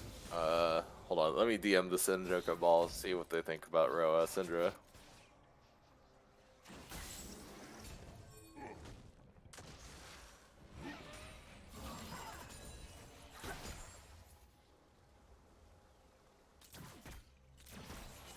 Alright, the DMs are sent. I'll keep you guys posted on the Roa Syndra. I think it's doing pretty well in this game as individual. Like, I feel like Kim's been pretty tanky, just it's very hard to kill. Looks like a good attempt. Could be a really easy way to turn this for the side of DB here. E misses from the Xayah, so kind of a icky play, but it's allegedly just OP on every mage if you just go every Haunting Guys item. That's kind of awesome. That's so sick, actually. Good job, Riot.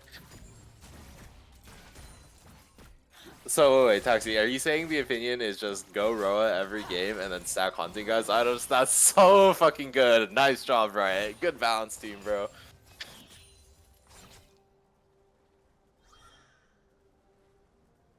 Roa is just OP.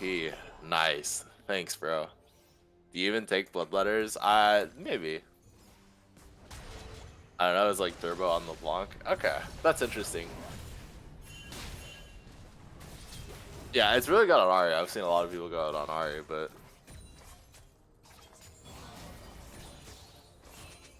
the Syndra Cabal is telling me they haven't tried it, so I don't know. Bloodletters is a fake item. Yeah, I'm not a fan of Bloodletters either, but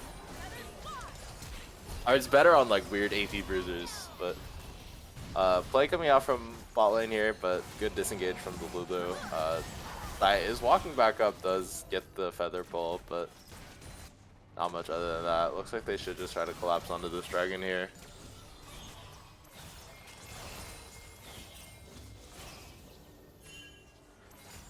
Yeah. Looks like the Alawi is going to be here on time this time, so looks like they are just going to opt to give it. Me personally, I would like to see the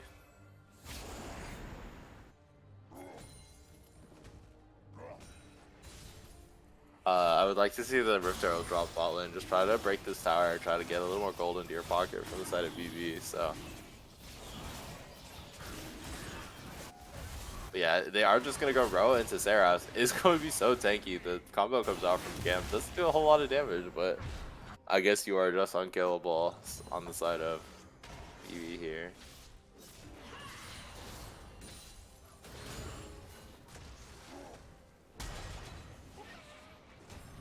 Viserys is always wrong. Yeah, that makes sense. Unless your name is Rise. Yeah, I can agree with that. Ulti comes out and just like deletes this boy off the map. Holy shit! And you can just see this, this fucking Alawi pick is just so turbo this game. Like, who can match this boy in the side, bro? Kane is here, looking for the QW.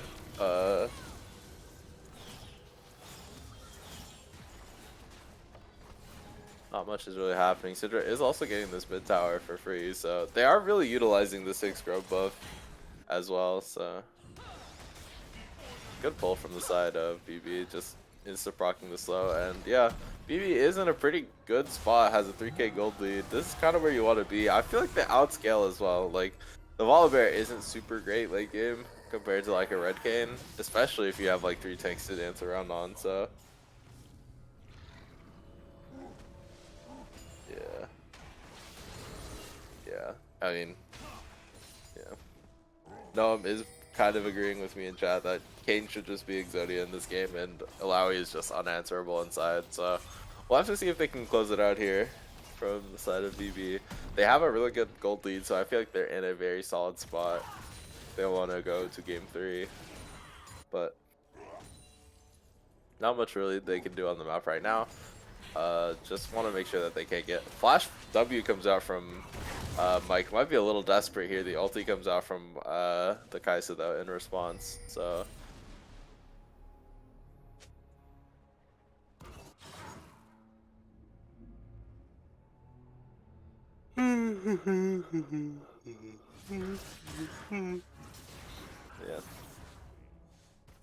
yeah. But yeah. Swifties boots. Kane is here just trying to poke them out, see what he can get. I don't know, I feel like this Alawi has like a 5-kill lead and just has not gone bot lane. I feel like you should be coming with your team. I want to go bot lane. I want to try to knock down these towers. But it's just sort of sitting in this top side. Has face checked here. Wait a second.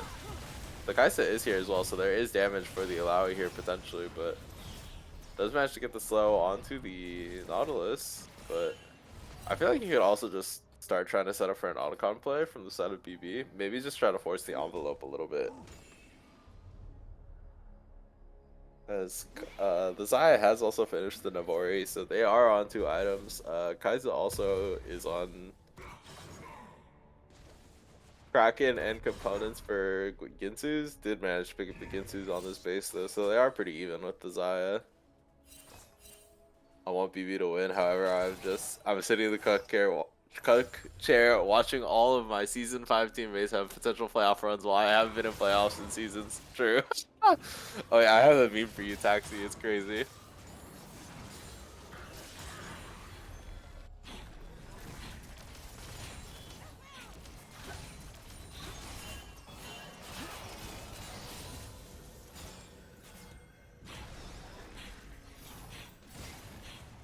A chair for the win. Yeah, I guess, bro. Ulti comes out for the Maokai. Could be a really good pick on the Blake. The ulti comes out, and oh my gosh, all their health bars are gone. Holy Christ, he just healed for like 8k of his HP. Jesus. And Alawi gets a triple kill. He is just unmatchable. Like, this champion is so fucking Exodia in this draft, by the way. I really hate the way fucking 101 Thieves was drafted. Like, Alawi is legitimately unkillable in every single one of these team fights. Holy Christ alive, dog. And it is just going to be the autocon for the side of BB.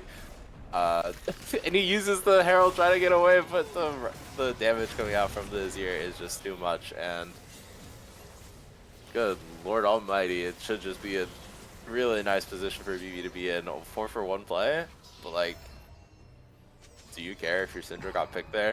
What is this build from Cam, by the way? Why are we building Void Staff third? My brother in Christ, you need to be killed!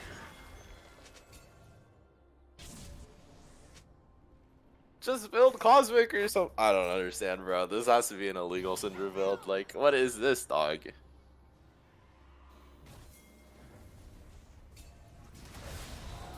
I think the Roa into like Haunting Guys items is fine. I don't know why we're building Seraphs and Void Staff here. I feel like it's a little greedy. Like, is potentially caught out here. It's like, never mind. Lulu comes out, and I should just never say this champ is ever potentially picked. Cam could go crit and still win with this Alawi Kane setup. Yeah, it is a little gross. The Kane is just so unmatchable. Jonah has been picked once again, and another Chem Soul should just be going over to the side of one of our BB here, as they probably are gonna go to the game 3, I think. Holy Christ. Yeah, Cam, could you like just AFK the game for me? I just want to see if like your team could still win, by the way. Alawi just drops another ulti and just slamming this wall bear to pieces. The Zir has to drift out, and I don't know, dog. Is on 0 HP. They're sure looking. The gain is going down. The W does manage to connect. The ulti comes out, and when they find another one, the Kai'Sa is here though. Does manage to get the ulti off. Syndra could be in a really shit position, but never mind. The entire squad is here. The Kai'Sa is trying to go for it. The ulti comes out from the Nautilus. They're all super low. If the Kai'Sa can just start free hitting, does manage to pick up the Kayn here though. And holy shit, it's so hard for the Kai'Sa to try to do anything. Like, good fucking lord. Alawi is like actually Thanos, by the way. Holy shit. It'll just be a really easy Baron setup from BB. Just run Baron. Just reset, go Baron, end the game. That's the line there, I think.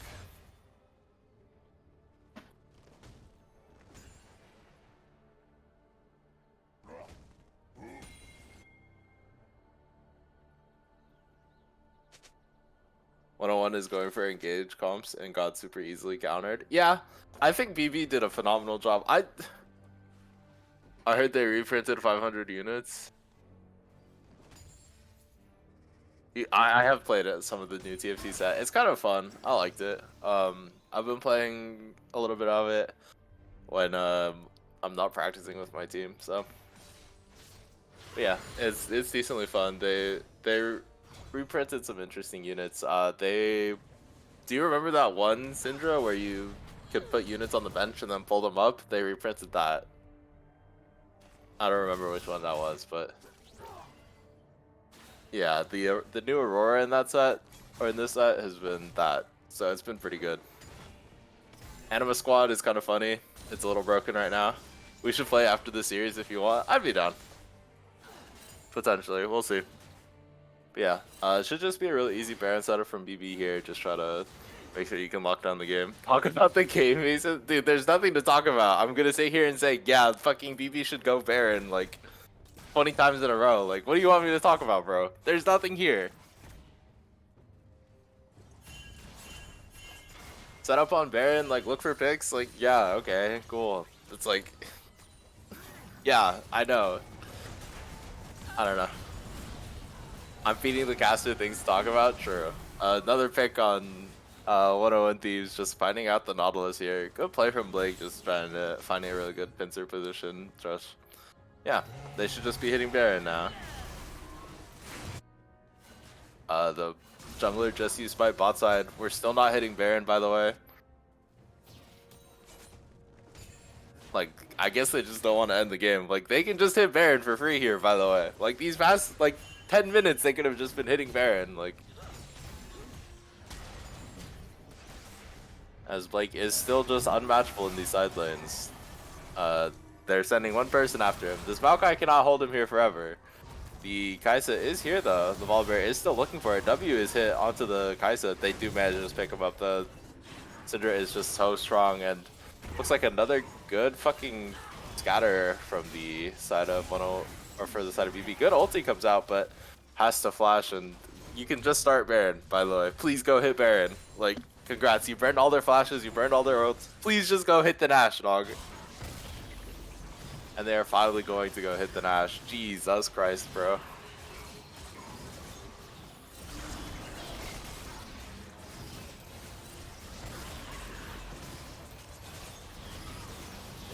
Yeah, I don't think they can walk into this pit.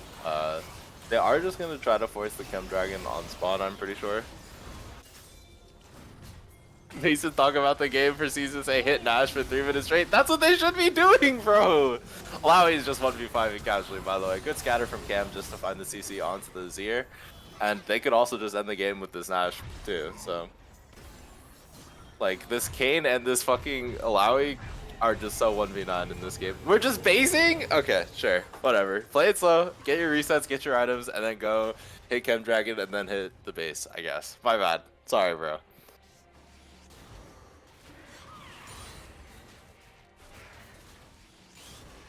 We just felt like extending the game for fun. Okay, I shouldn't say that. It is a very reasonable base to take. Like, you have a lot of gold. Go spend your money. Go end the game in the consistent fashion. Blake is still really using his huge gold lead to just pressure the side lane super well. Really good soul pull, just dropping Dave down to 0 HP almost, and then I'm sure Volibear does something somewhere in the world, but not this one. Flashing the ulti, Blake, we're just flashing for fun, dog. You did not have to flash that Volibear ulti, I'm pretty sure, but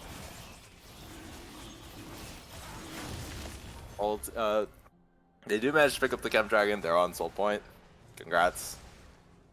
Blake is just chilling inside lanes. Not really much he has to do. Ulti comes out from the Maokai. I'm sure this Maokai ult does something in a different universe. Not this one, though.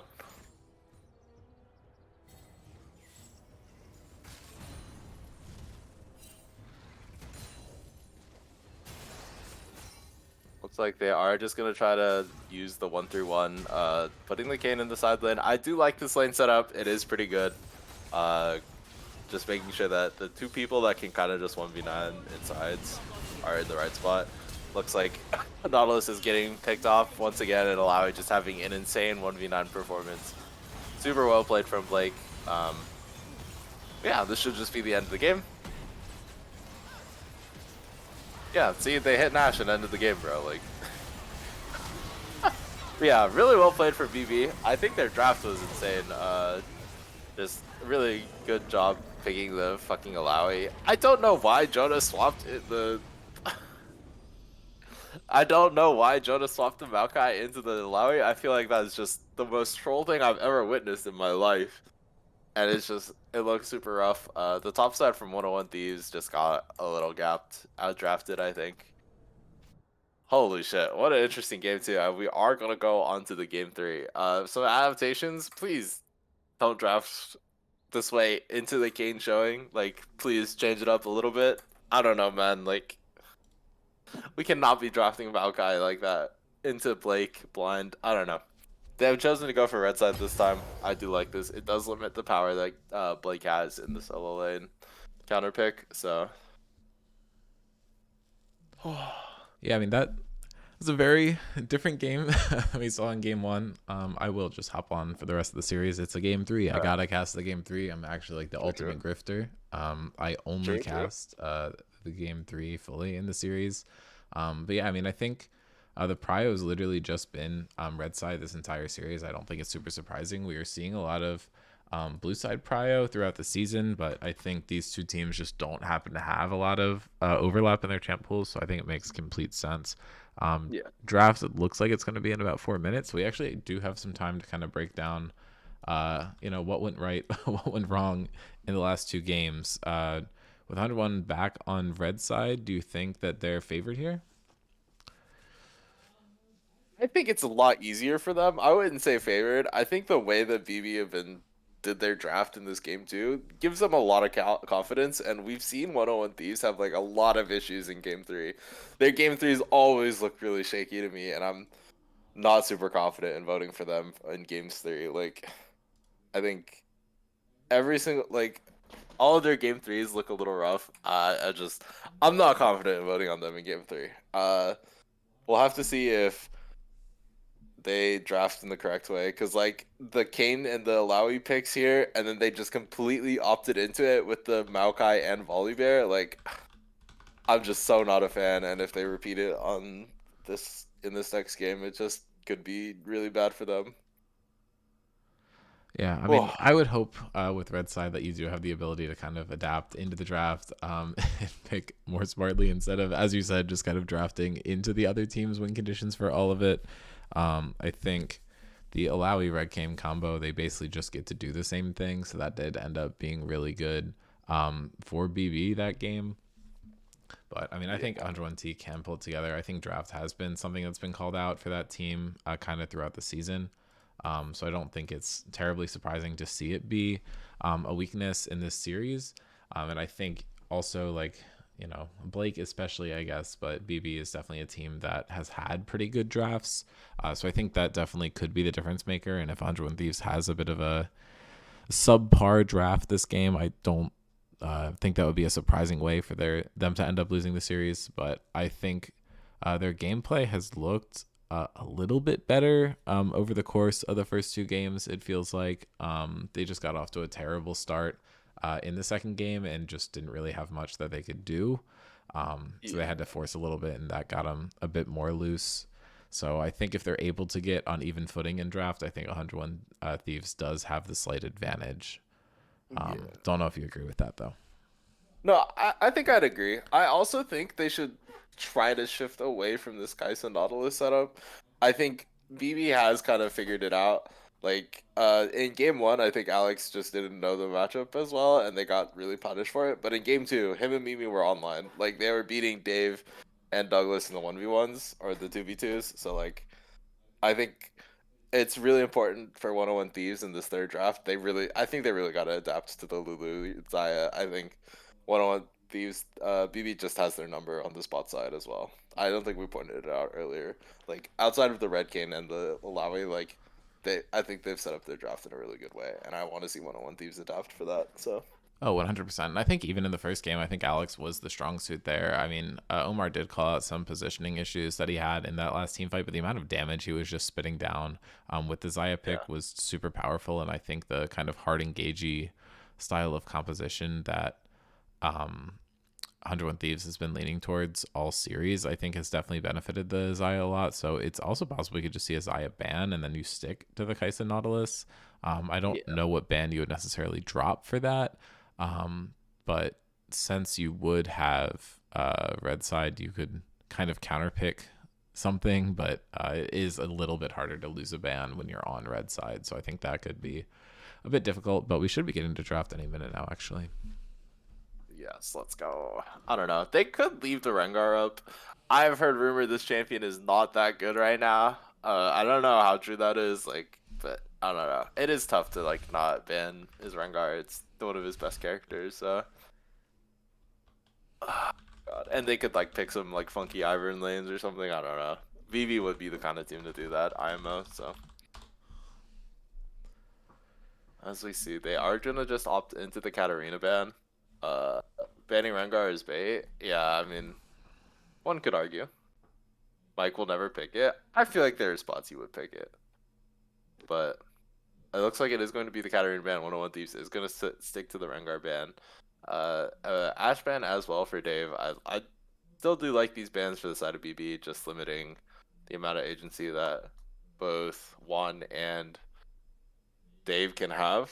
So, good Ash ban. Please don't ban the Kayn. The Kayn was not the problem in your last draft. Please just draft around it accordingly. I'm begging you. So we will see what the right side ban is. None? Looks like they're thinking pretty hard. GP being banned here, maybe a bit surprising to kind of stick to that one. I'm not sure the prio is actually there, but I think the respect being given out does make sense. Lulu is going to be denied, so we didn't see the Zaya banned, but I think Lulu being banned away does make a lot of sense. And Jinx is the immediate hover in return, which I mean, I think that's just a good champion. I think Kai'Sa probably does better into that than the Zaya, but maybe they just have better synergies with the Jinx later on. Like they want to hide it. It could just be a Janna blind.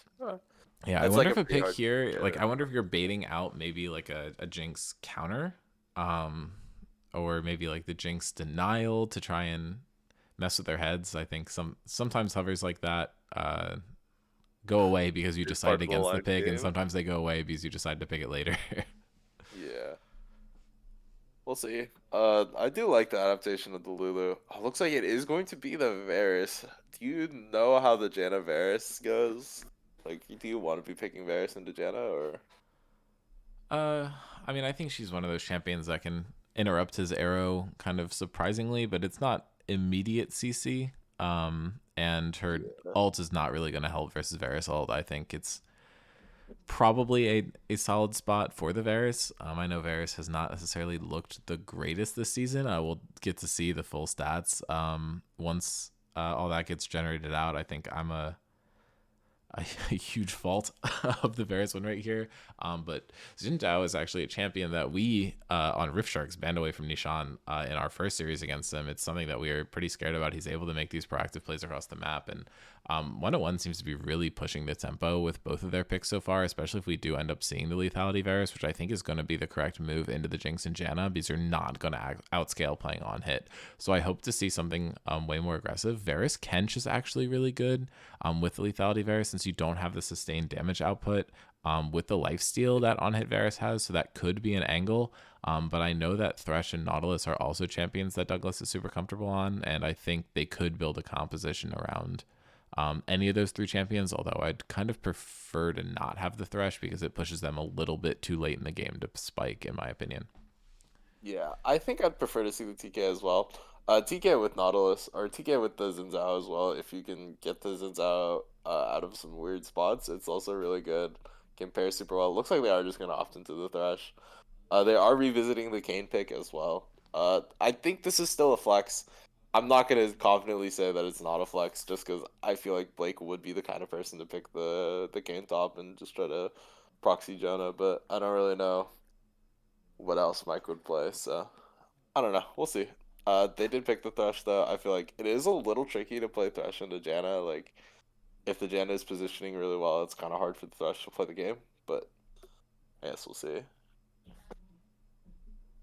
As it is just going to be the Singe ban. They have no respect on the Kane top, bro. That's crazy. But I feel like banning out Blake Singe is still really good. It's just a really strong champion right now, and he's probably one of our better Singe players, aside from, of course, my top laner and Bean. So Yeah, I mean, if he's picking Singed, he's a psychopath. Douglas did end up locking in, I think, the possibly worst one, but maybe they're trying to adapt into a later game comp, or maybe with the Kane, they're trying to pivot over to the on hit Varus instead of the lethality Varus, and I think that would make this pick a lot better.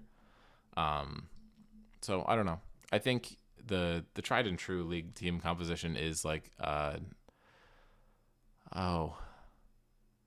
kind of undo everything I was just saying. Now you have like a weird kind of mid-game spike. Like your team is kind of all over the place in terms of power spiking. So I think 100 Thieves is probably just going to need to rely on having better hands this game, unless they have a super aggro early game top lane. But given how the game's been going, I don't think Jonah's going to be stomping lane.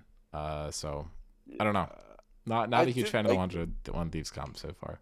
Yeah, I do like the adaptation from BB to start banning out the Ari. I think this champion has been really good. It's gonna be the Yasuo pick for Cam.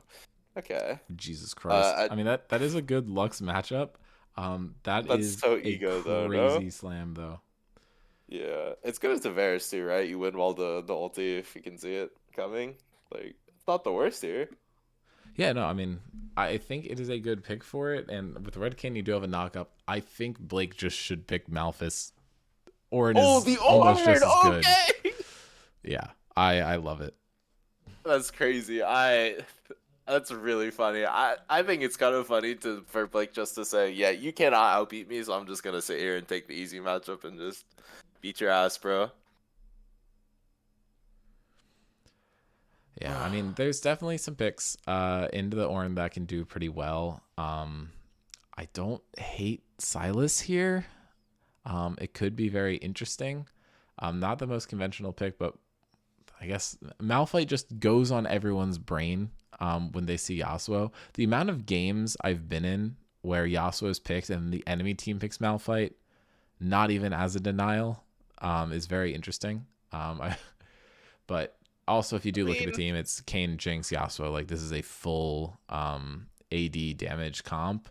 They don't really have any other tanks. Thresh does get so much free armor scaling from his W passive. Or no, I think just from his passive, sorry. Which I think is going to help him out a lot. And Malphite will have that too. But Orange just going to do so much magic damage to the tanks. And there's a Shadow Assassin angle, but I don't think you're doing that. If you have It's a little suspect. I cannot lie. I feel like 101 Thieves has like a really interesting, like, weird poke setup that they want to do, and then Xin Zhao goes in. I'm not really sure how I feel about it. I feel like, I don't know, man. This is such a strange draft. I feel like BB has like a really good draft, but like Am I allowed to say I'm not confident in Cam Yasuo? Like, is that just hater behavior? Or... That's hater behavior. Cam Yasuo has got to be goated. There's no way it's not.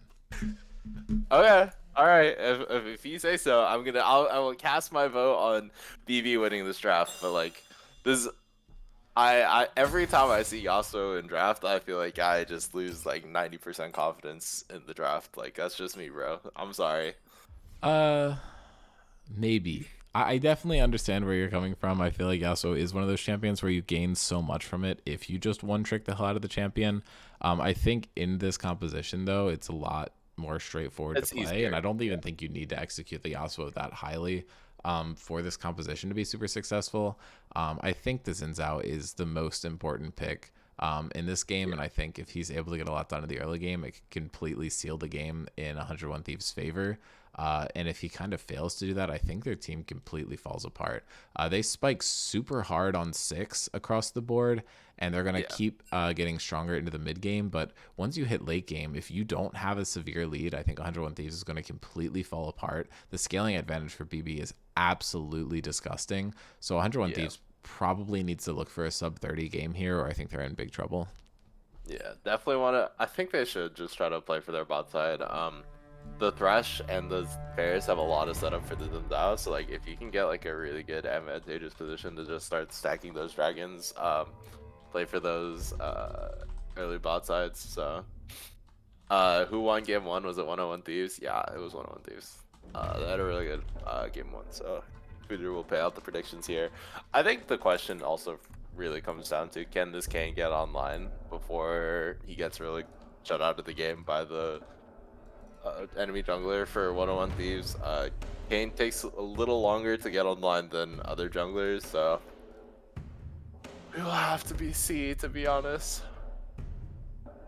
God, it's gonna be a very interesting game 3. Janna is sort of a little hard to play here as well. I think you're just sort of just pressing E on the Jinx and praying, so it's not like the worst spot, but I don't know. Not the worst spot here either. You can disengage the Xin Zhao pretty easily, so as we look at some of the stats here, this is Dave's first time on the Bears, actually. That's pretty crazy. Yeah, that's surprising. I definitely saw it, and it wasn't a champion that jumped out to me as a Dave champion. I did see that he was practicing it before our series and probably was continuing to do so in between it. Douglas has been a very good Thresh. I think he picked it all 3 games into Rift Sharks, and he looked pretty good on it. Actually, that can't be true based on the win rate. So maybe he picked it into us twice. Or one of the games got logged wrong, which very possible, to be honest. No, he ended up playing Nautilus in the last game. That's what it was. But yeah, no, I mean, I think he had a super strong showing. Even in the loss that he had versus us, I think he played really well. And in the win, he did have a perfect KDA. Very solid player. Alex and Mimi have played these champions before, not their strongest, but I think the rest of their team kind of makes up for it in terms of comfort. Blake's Ornn does have a negative win rate, but with that KDA, you know he's been dominating every single game, basically. Mike 3-3 on the Kane, very solid pick. And Cam 1-0 on the Yasuo with a 5.5, so I guess we can really only see it go down from here unless he does an amazing game on top of it. I think it's just going to be hard to top that performance most likely. Juan has actually been suffering a little bit on the Lux. The 2-4 2-0 KDA is not really one you want to see, but Jonah and Nishan are inspiring confidence in this 101 Thieves top side. The 358 on Xin Zhao is pretty good. And at least when I first started playing the game all the way back in season 7, Xin Zhao was an extremely hard counter to Kane. It was borderline unplayable.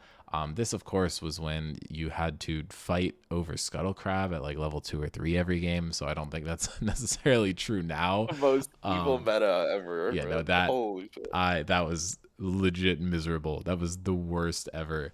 But no, I think this will be a fun game. Yeah, definitely gonna be a very interesting game 3. I think as time has gone on, I think Zinzao has gotten a lot easier for Kane, just because like I think players have just gotten better at like dodging enemy junglers and stuff, and like Riot has also made it so that junglers don't have to fist fight for level 2 grab, obviously. So I'm curious to see who is gonna be in the clutch up here. People are predicting 101 Thieves as favored. They have 3K. Someone put 3K on them, so God, it's gonna be really interesting. Yeah, Cam apparently says his runes are not really what he wants them to be, so I am interested to take a look at what they are once we get in game. There's actually Tempo is happening not ideal, I right think, now. in this matchup. Yeah. I'm pretty sure you're supposed to take Fleet in this matchup if we Yeah, have any I don't. Yasuo Okay, in the chat. okay, it just went away. Love it. This isn't terrible. It's not what you want, but it's not terrible. Yeah. There's much worse. Yeah, the biscuits is like whatever, but I don't know. There's not really much else interesting to talk about. Jonah went grasp on the Malphite, so no AP shenanigans. Looks like Dave is gonna go on hit with the lethal tempo, so you'd probably prefer Fleet, but yeah, he's chilling. True. Probably wanted second wind. Yeah, that's probably accurate. Honestly, everyone's dialed in for this last game. By the way, holy shit, we got so many people in chat. Let's fucking go, guys. Yeah, I mean, this is third series in playoffs, third game 3. This has been one of the best playoffs so far, and we're only in week 2, still a losers bracket. Been very fun, to say the least. Yeah. Definitely been a lot of exciting series. I think every single game this season so far has been a banger for this playoff series. So I'll have to see how this third game goes, to be honest. Elim is when playoff truly begins. True. One team is gonna have to go home today, or not go home, but like one team is eliminated here. So this is their last chance to really put it all on the Rift. Me personally, I am rooting against BB. I cannot stand the fact that they lost, or they only played one series, or had to win one series in order to qualify here, but whatever, man. We'll see how it goes. Yeah, I mean, I think I would agree with you, except at this point, like, it's playoffs. If they are beating this 101 Thieves roster, this is a very strong roster. I think they've had a good showing today. I think if BB is able to get the win there, then I don't know. They clearly deserve it. No, I agree. I'm just opposed from like You're just an anti for no reason. Yeah, I hate Cam. For maybe a valid reason, but true. Yeah, both rumblers are choosing to path up here. Bike did start the Raptors, so they're making sure that they can really find a lot of early sequence if they can get through their full cycle. So.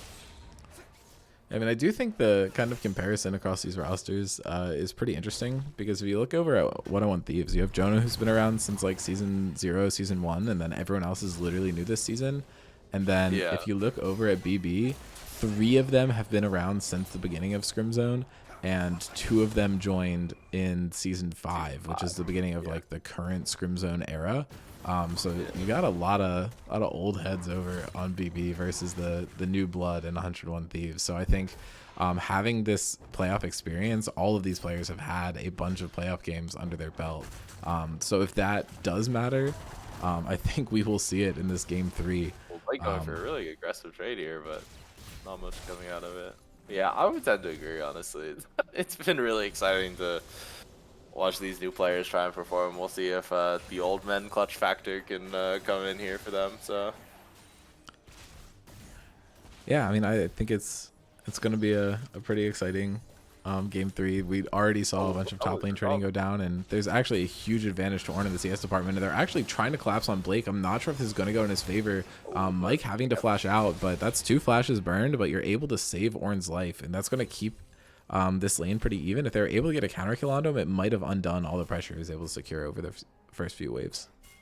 yeah, Zinza did opt to skip the golems and try to come top side faster. I do like that adaptation from Nishan, just making sure that your Malphite doesn't get killed there. So Jonah's a champ, don't forget it. He got the clutch gene in playoffs too. Yeah, I'm not saying he doesn't. It's just, I think, yeah, I don't know. We'll see.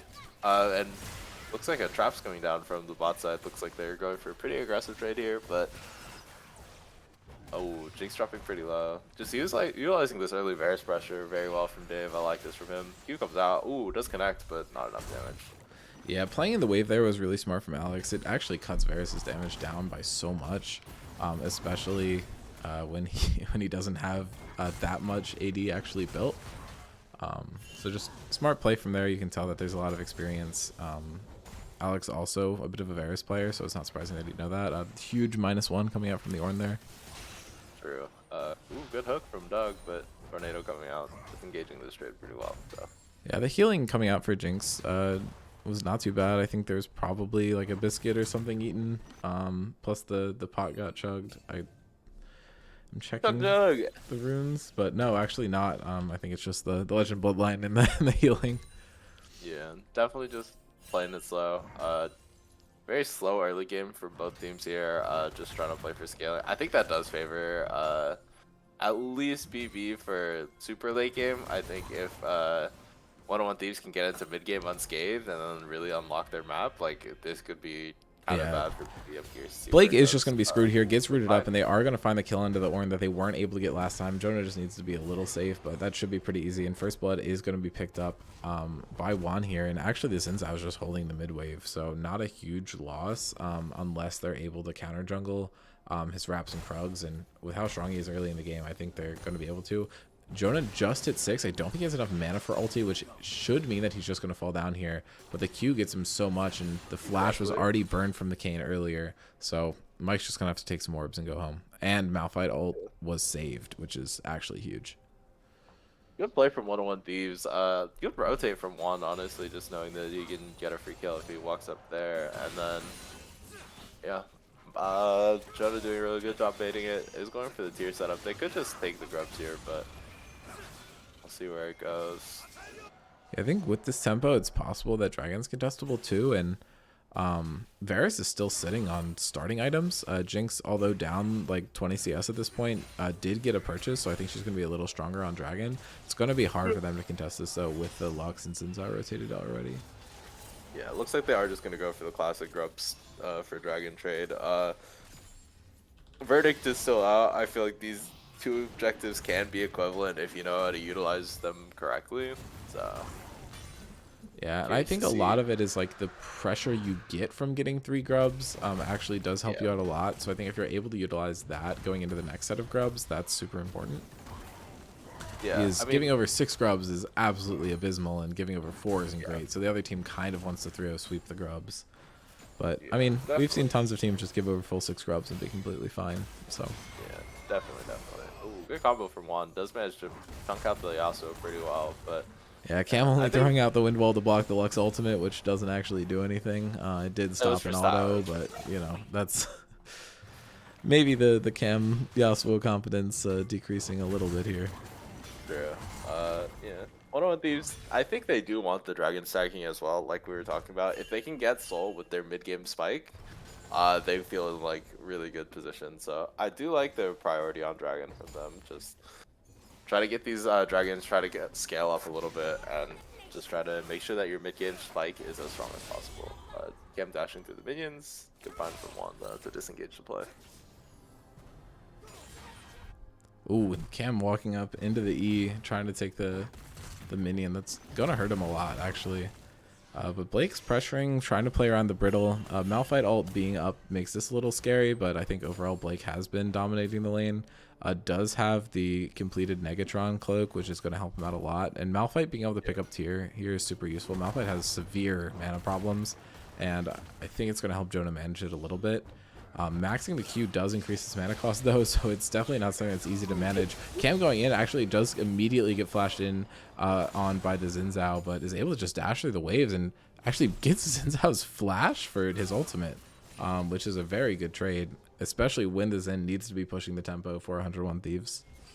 Yeah, definitely well played from Cam.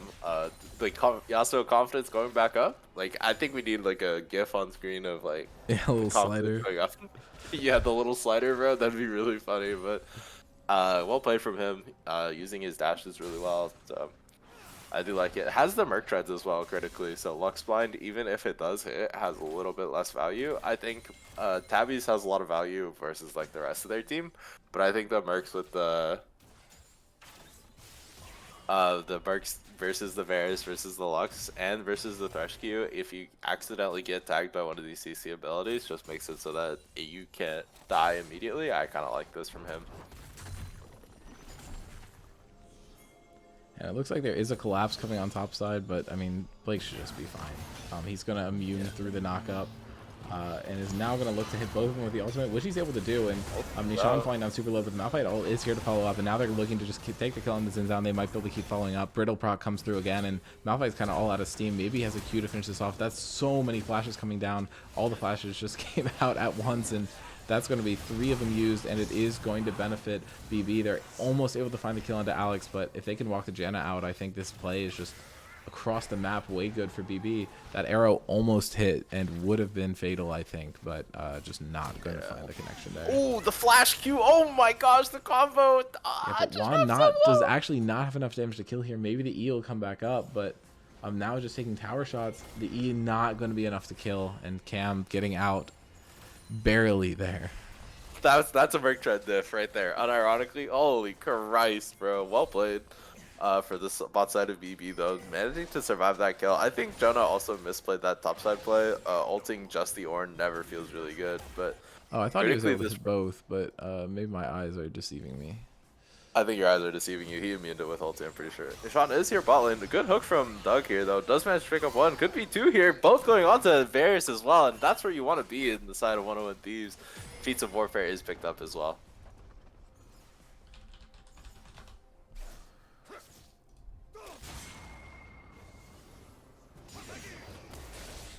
Definitely, still like if not the worst part from BB. Oh, good ulti from 1 and does manage to pick up the kill here though. This is really good for 101 Thieves here.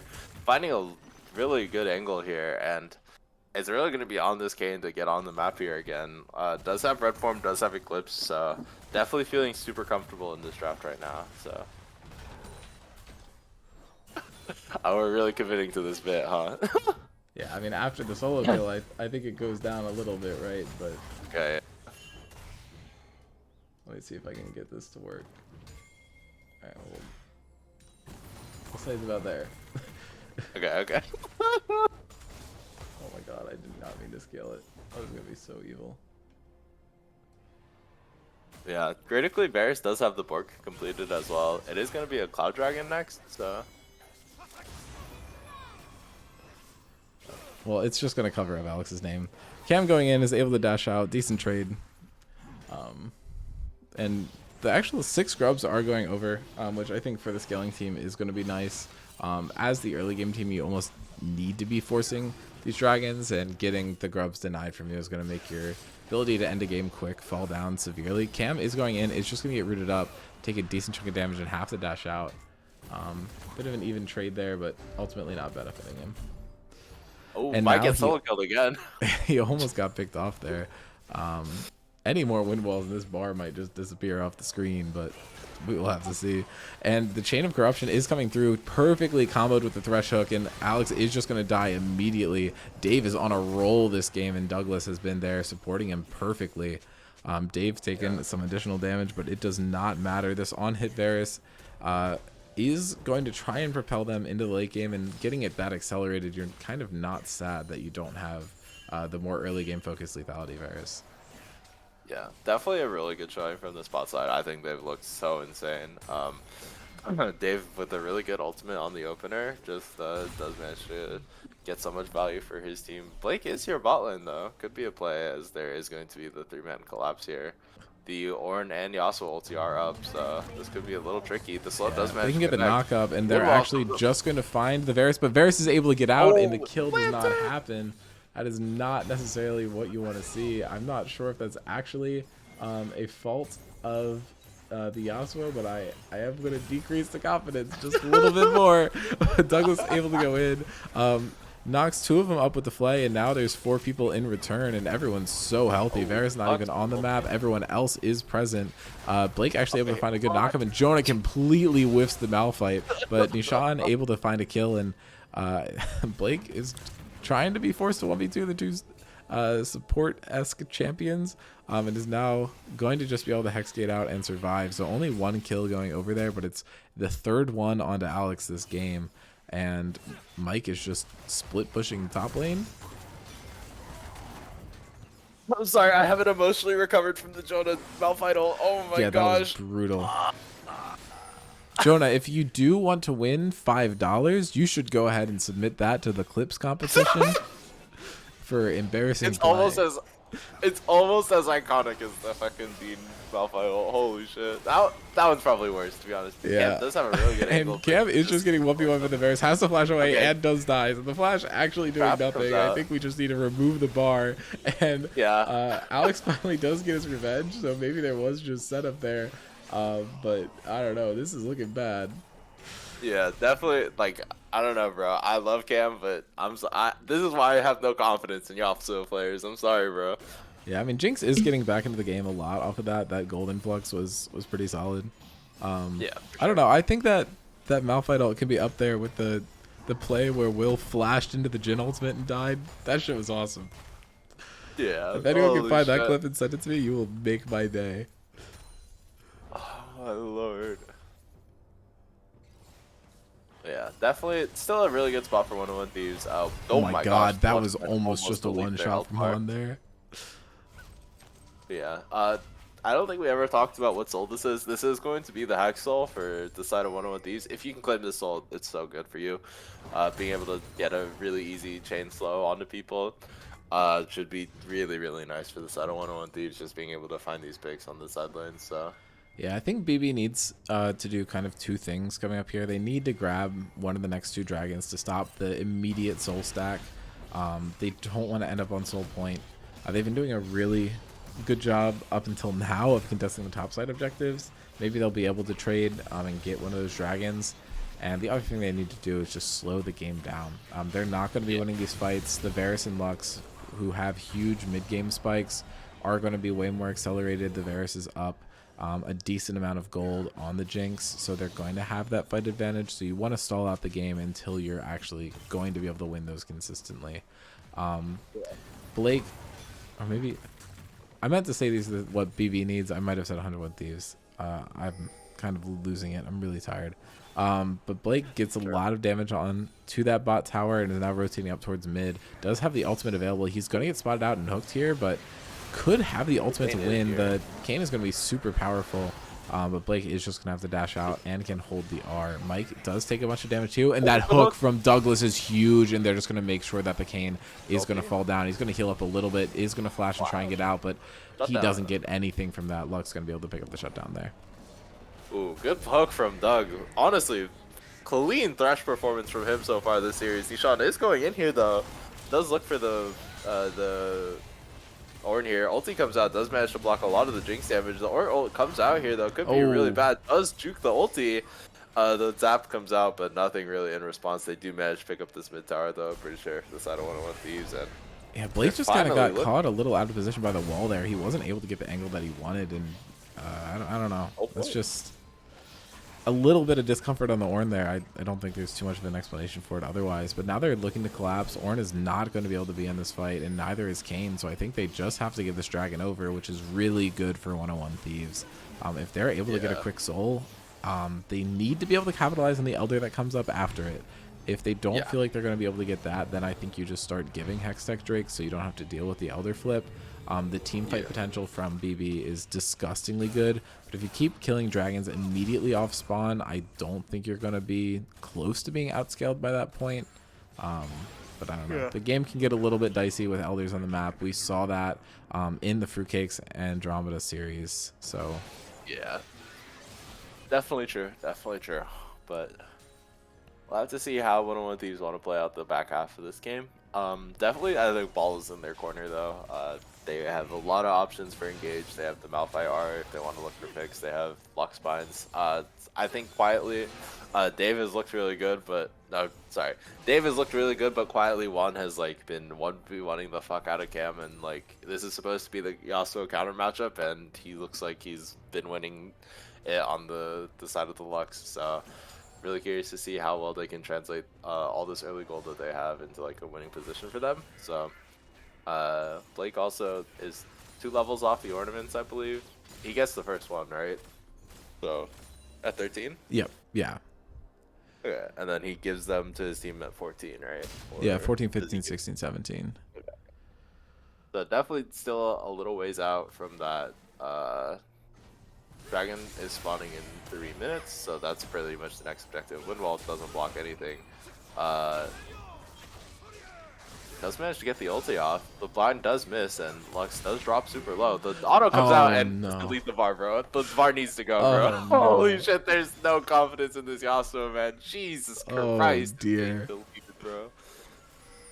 Nice counter pick, Cam. Proud of you, bro. I mean, Juan's been playing great. He is making his 2 and 4 Yeah. Lux look like that is an insane stat line that shouldn't exist. So I don't know. I do want to shout him out. Him and Dave Yeah, being the dual carries of this team, I think is exactly how they want to be playing it. So I think 101 Thieves is really happy here. This game is definitely still losable. Anyone can win the game off an Elder Flip. So I will kind of focus and pray for that. But I mean, we will see. yeah. If you can get the autocon with the Hex Tech Soul, though, that's definitely always a win condition for your team. It is a really strong soul compared to like some of the weaker souls out there. It gives you direct combat power and also like has a useful stats. So don't really think Lux Yasuo is like Lux counter though. To be fair, is it not? I'm pretty sure this is like an ancient Lux counter. Is it not? I'm gonna look this up. I'm gonna fact check you on this one, Guru. According to the stats, I'm actually you. Yeah, I was under that impression as well. So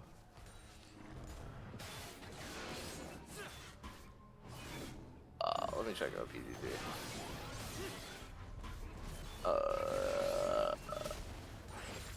Yes.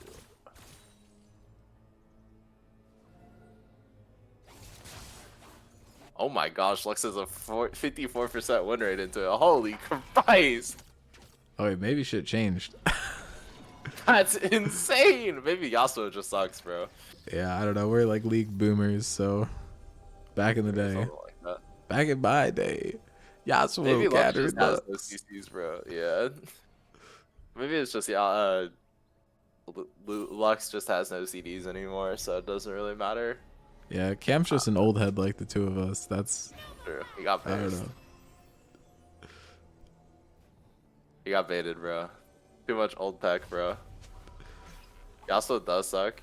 I think Yas can be okay if your jungle is pocketing you and giving you knockups all game. Yasuo does just suck though. I feel like he's just a good solo queue champion, right? Like if he can get a lot of gold, he can punish really bad mid laners, but I don't know. Ooh, ulti comes out from the Varus here. Could be a really good pick onto the Kayn, but does have to burn the flash to get away. So like burning these cooldowns. Just trying to make sure that they can get the dragon on spawn here.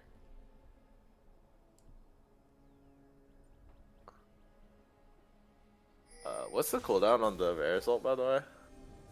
Dave goes Sterix here, right? Should be So like true, man. 80, 80 76. seconds?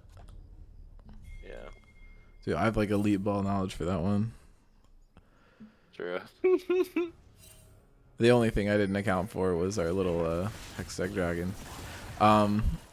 Blake is trying to threaten a little bit here. This Lux ulti is going to clear some of the wave. Not the most efficient use of that, but that cooldown is going to be a lot shorter. My guess is going to be 34 seconds right now, and I was 6 seconds off there too, so who knows. But Blake is looking for an ultimate, and it's going to find 4 people with it, and Cam only hits 1 target with the ultimate, but is immediately able to get the kill.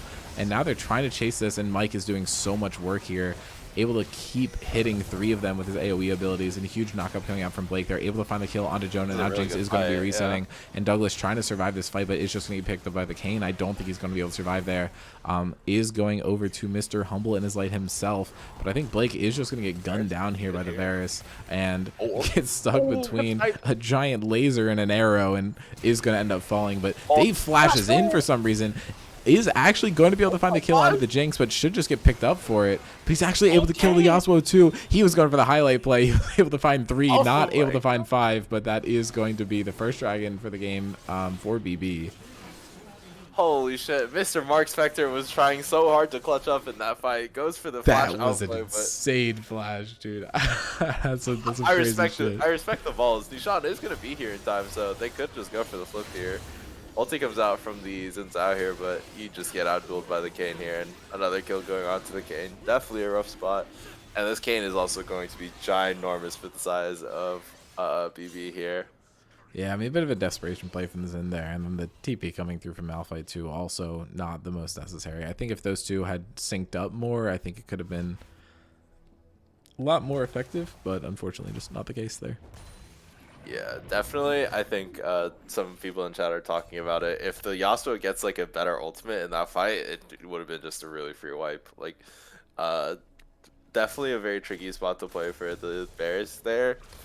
They got a really good funnel into the choke on the side of the Ord, and then just found a really good fight in the back end. So Baron is spawning here, so I think that's probably the next objective. And first Ornn item is going to go over to the Kayn here. So definitely, I think the most ideal pick. He is so hard to kill for the side of 101 Thieves. They just have such like a low damage comp since Out didn't manage to get off the floor. So it's really hard for them to find footing in this game. Yeah, I mean, I think the gold lead actually just being in BB's favor, I think says a lot, especially, and also like they have the ornaments on top of it, so it's actually like a little higher. I don't know. 100 with Thieves is in a very rough spot. It's kind of, as I said, they needed this to look for this game to end before 30, and it's definitely going past 30. I can tell you that much. yeah, it's not a great spot for them. Ideally, they would have grabbed Soul here, and then started to pressure the Baron or the Otacon or both.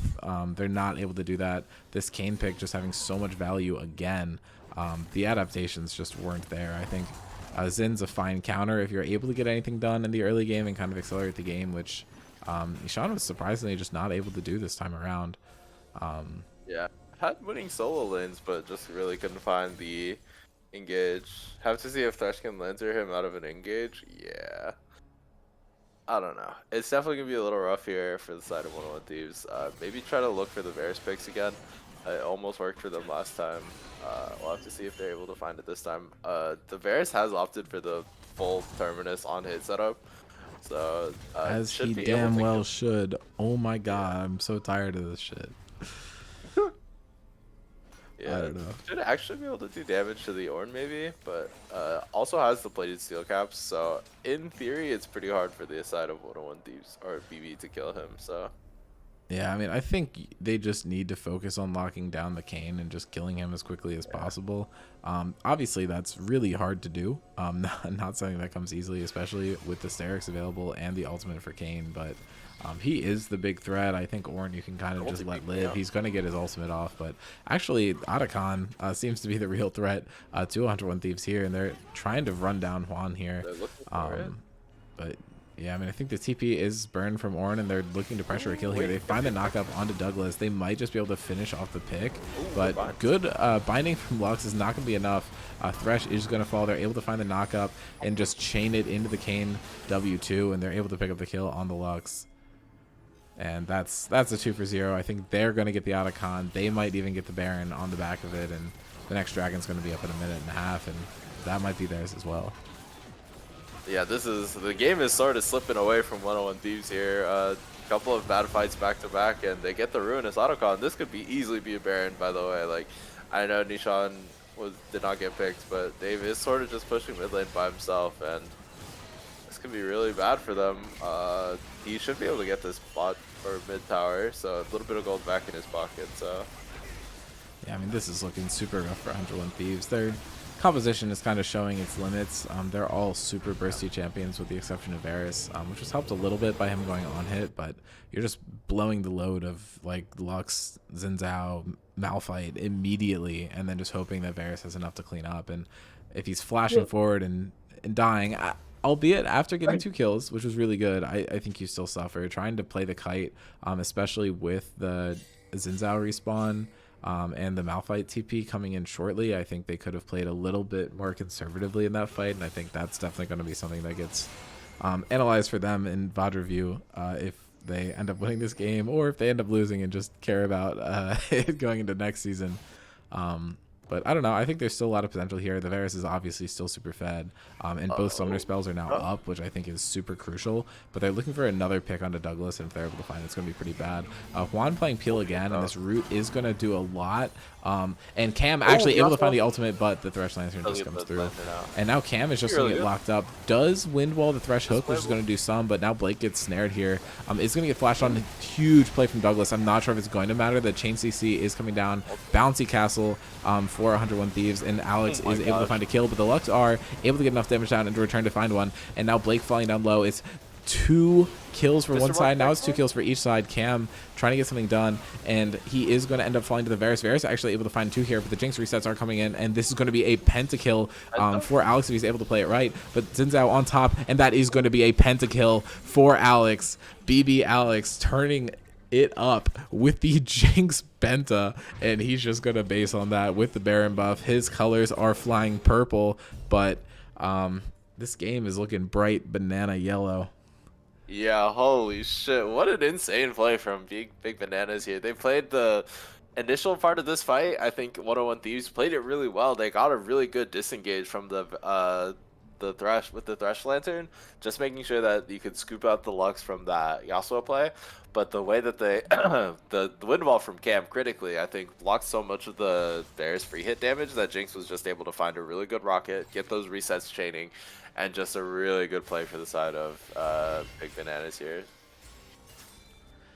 I mean, I don't know. There's some shit you can talk about BB, but they're showing they know what it has. They draft a composition that seems like it has a counter, and then they execute the early and mid game well enough to keep it even, and then they just drop a pentakill on the faces of the enemy team. They are out executing throughout this game.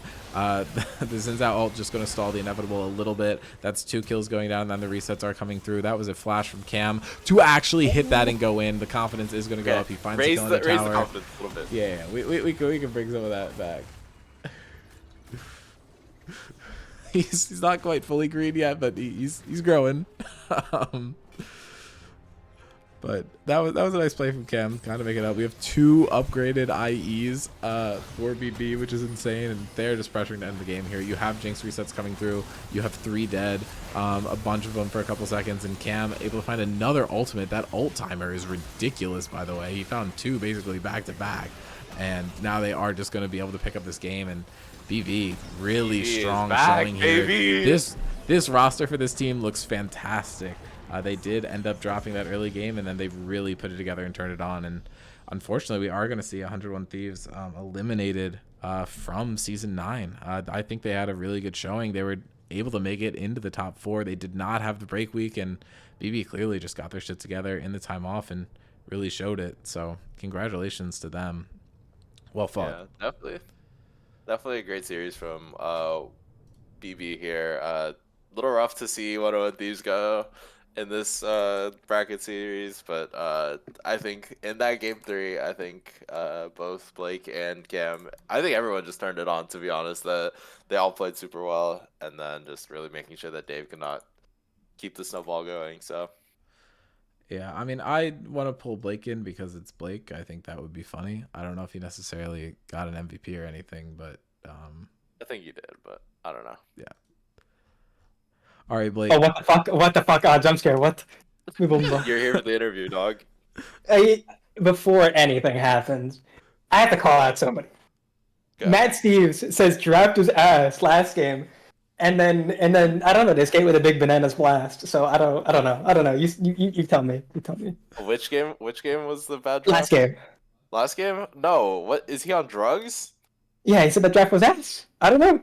He needs to be shot, bro. What This is our whoa in game. In game, of course. This is our tier 1 AD carry. Our sorry, not a tier 1 AD carry. Whatever it's. Where's the Hall of Fame? There it is. This is our first team support. Yeah. Yeah. That's crazy. And he doesn't know anything. Anyways, sorry. Continue. I have an agenda, and I We're need being told to ask you why your build on Ornn was so bad.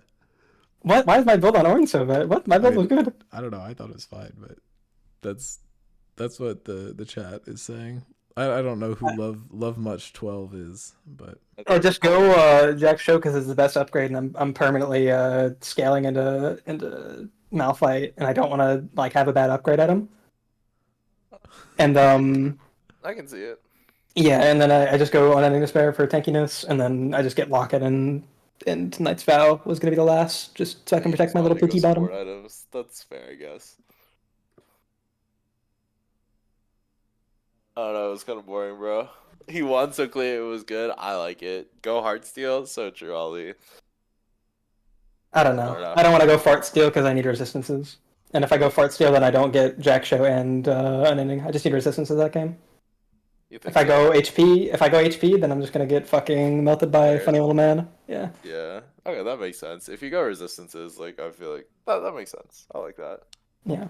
Anyways, talk about my jungler. Holy. yeah, yeah. the Kane pick was disgusting. He basically I'm not just solo saying that won my y'all that pool one is fight. spread open for him, Um, but in game.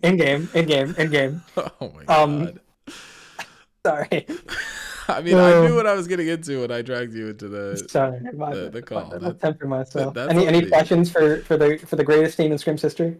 Yeah, I mean, I think just how are you feeling after that? I think a lot of the hopes are down. The running joke is you only win one series and you end up in playoffs. I think Yep. to me, I think that is a very clear way to show that you deserve to be here. I don't know. Were you guys feeling fraudulent at all? Were you confident going into it? Were you No, worried? because nobody in this server knows what champions to pick.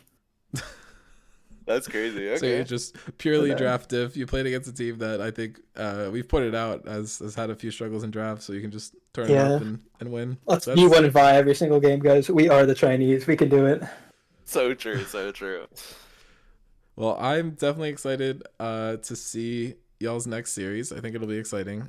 We'll see if you continue to draft gap all 3 games as you claim I will. to do. There's plans within plans. Between Andromeda and Metabusters, who do you think is going to end up winning? He doesn't know what these teams are. 'Cause he Yeah, doesn't I watch actually them play. don't know I who the understand. people that I played against were. I'm rooting for Jacob because I love him. Something Andromid. Something. I've heard rumors that they've been doubting us the entire time. Oh, that's definitely true. I've heard That's that. everyone. Yeah. That's Hey, everyone. shut up, Mason. You love me. You That's trust me. everyone. No. Just me. You're my supporter. Not everybody. You're my supporter. Oh, yeah, I was about to say, bro. The second you started playing top lane again, I'm like, this team is legitimate, bro. Like, what? Anyways, I think Andromeda has been downloaded, and I think that Metabusters, now that Jacob is done from his siesta in France, is gonna be winning. Yeah, I mean, bro was literally like bomb gapped out in France. I think. Yeah, too busy living a life. I don't know. I'm glad things turned around for him, but I'm looking forward to it. I think it'll be a banger game. I think we have the Dean Brewer cast for it, so that's always a huge W. So I'm excited to get that one done. I think everyone should turn their eyes on that, and winner of that gets to play Big Bananas, and I think they should be pretty scared. Everybody should be afraid of getting hit with the Big Bananas playoffs. Yeah, loser is going to be out. So very high stakes, and then we do get to look forward to the other games next week too. So make sure to tune in. And thanks, Blake, for the interview, and congrats. You guys have now won 2 series, and your record's 4-4. So take that as it will. Incredible. So true. All right. I mean, honestly, deserved, really. I have to say. True. Yeah. So deserved. All right. See ya. See y'all.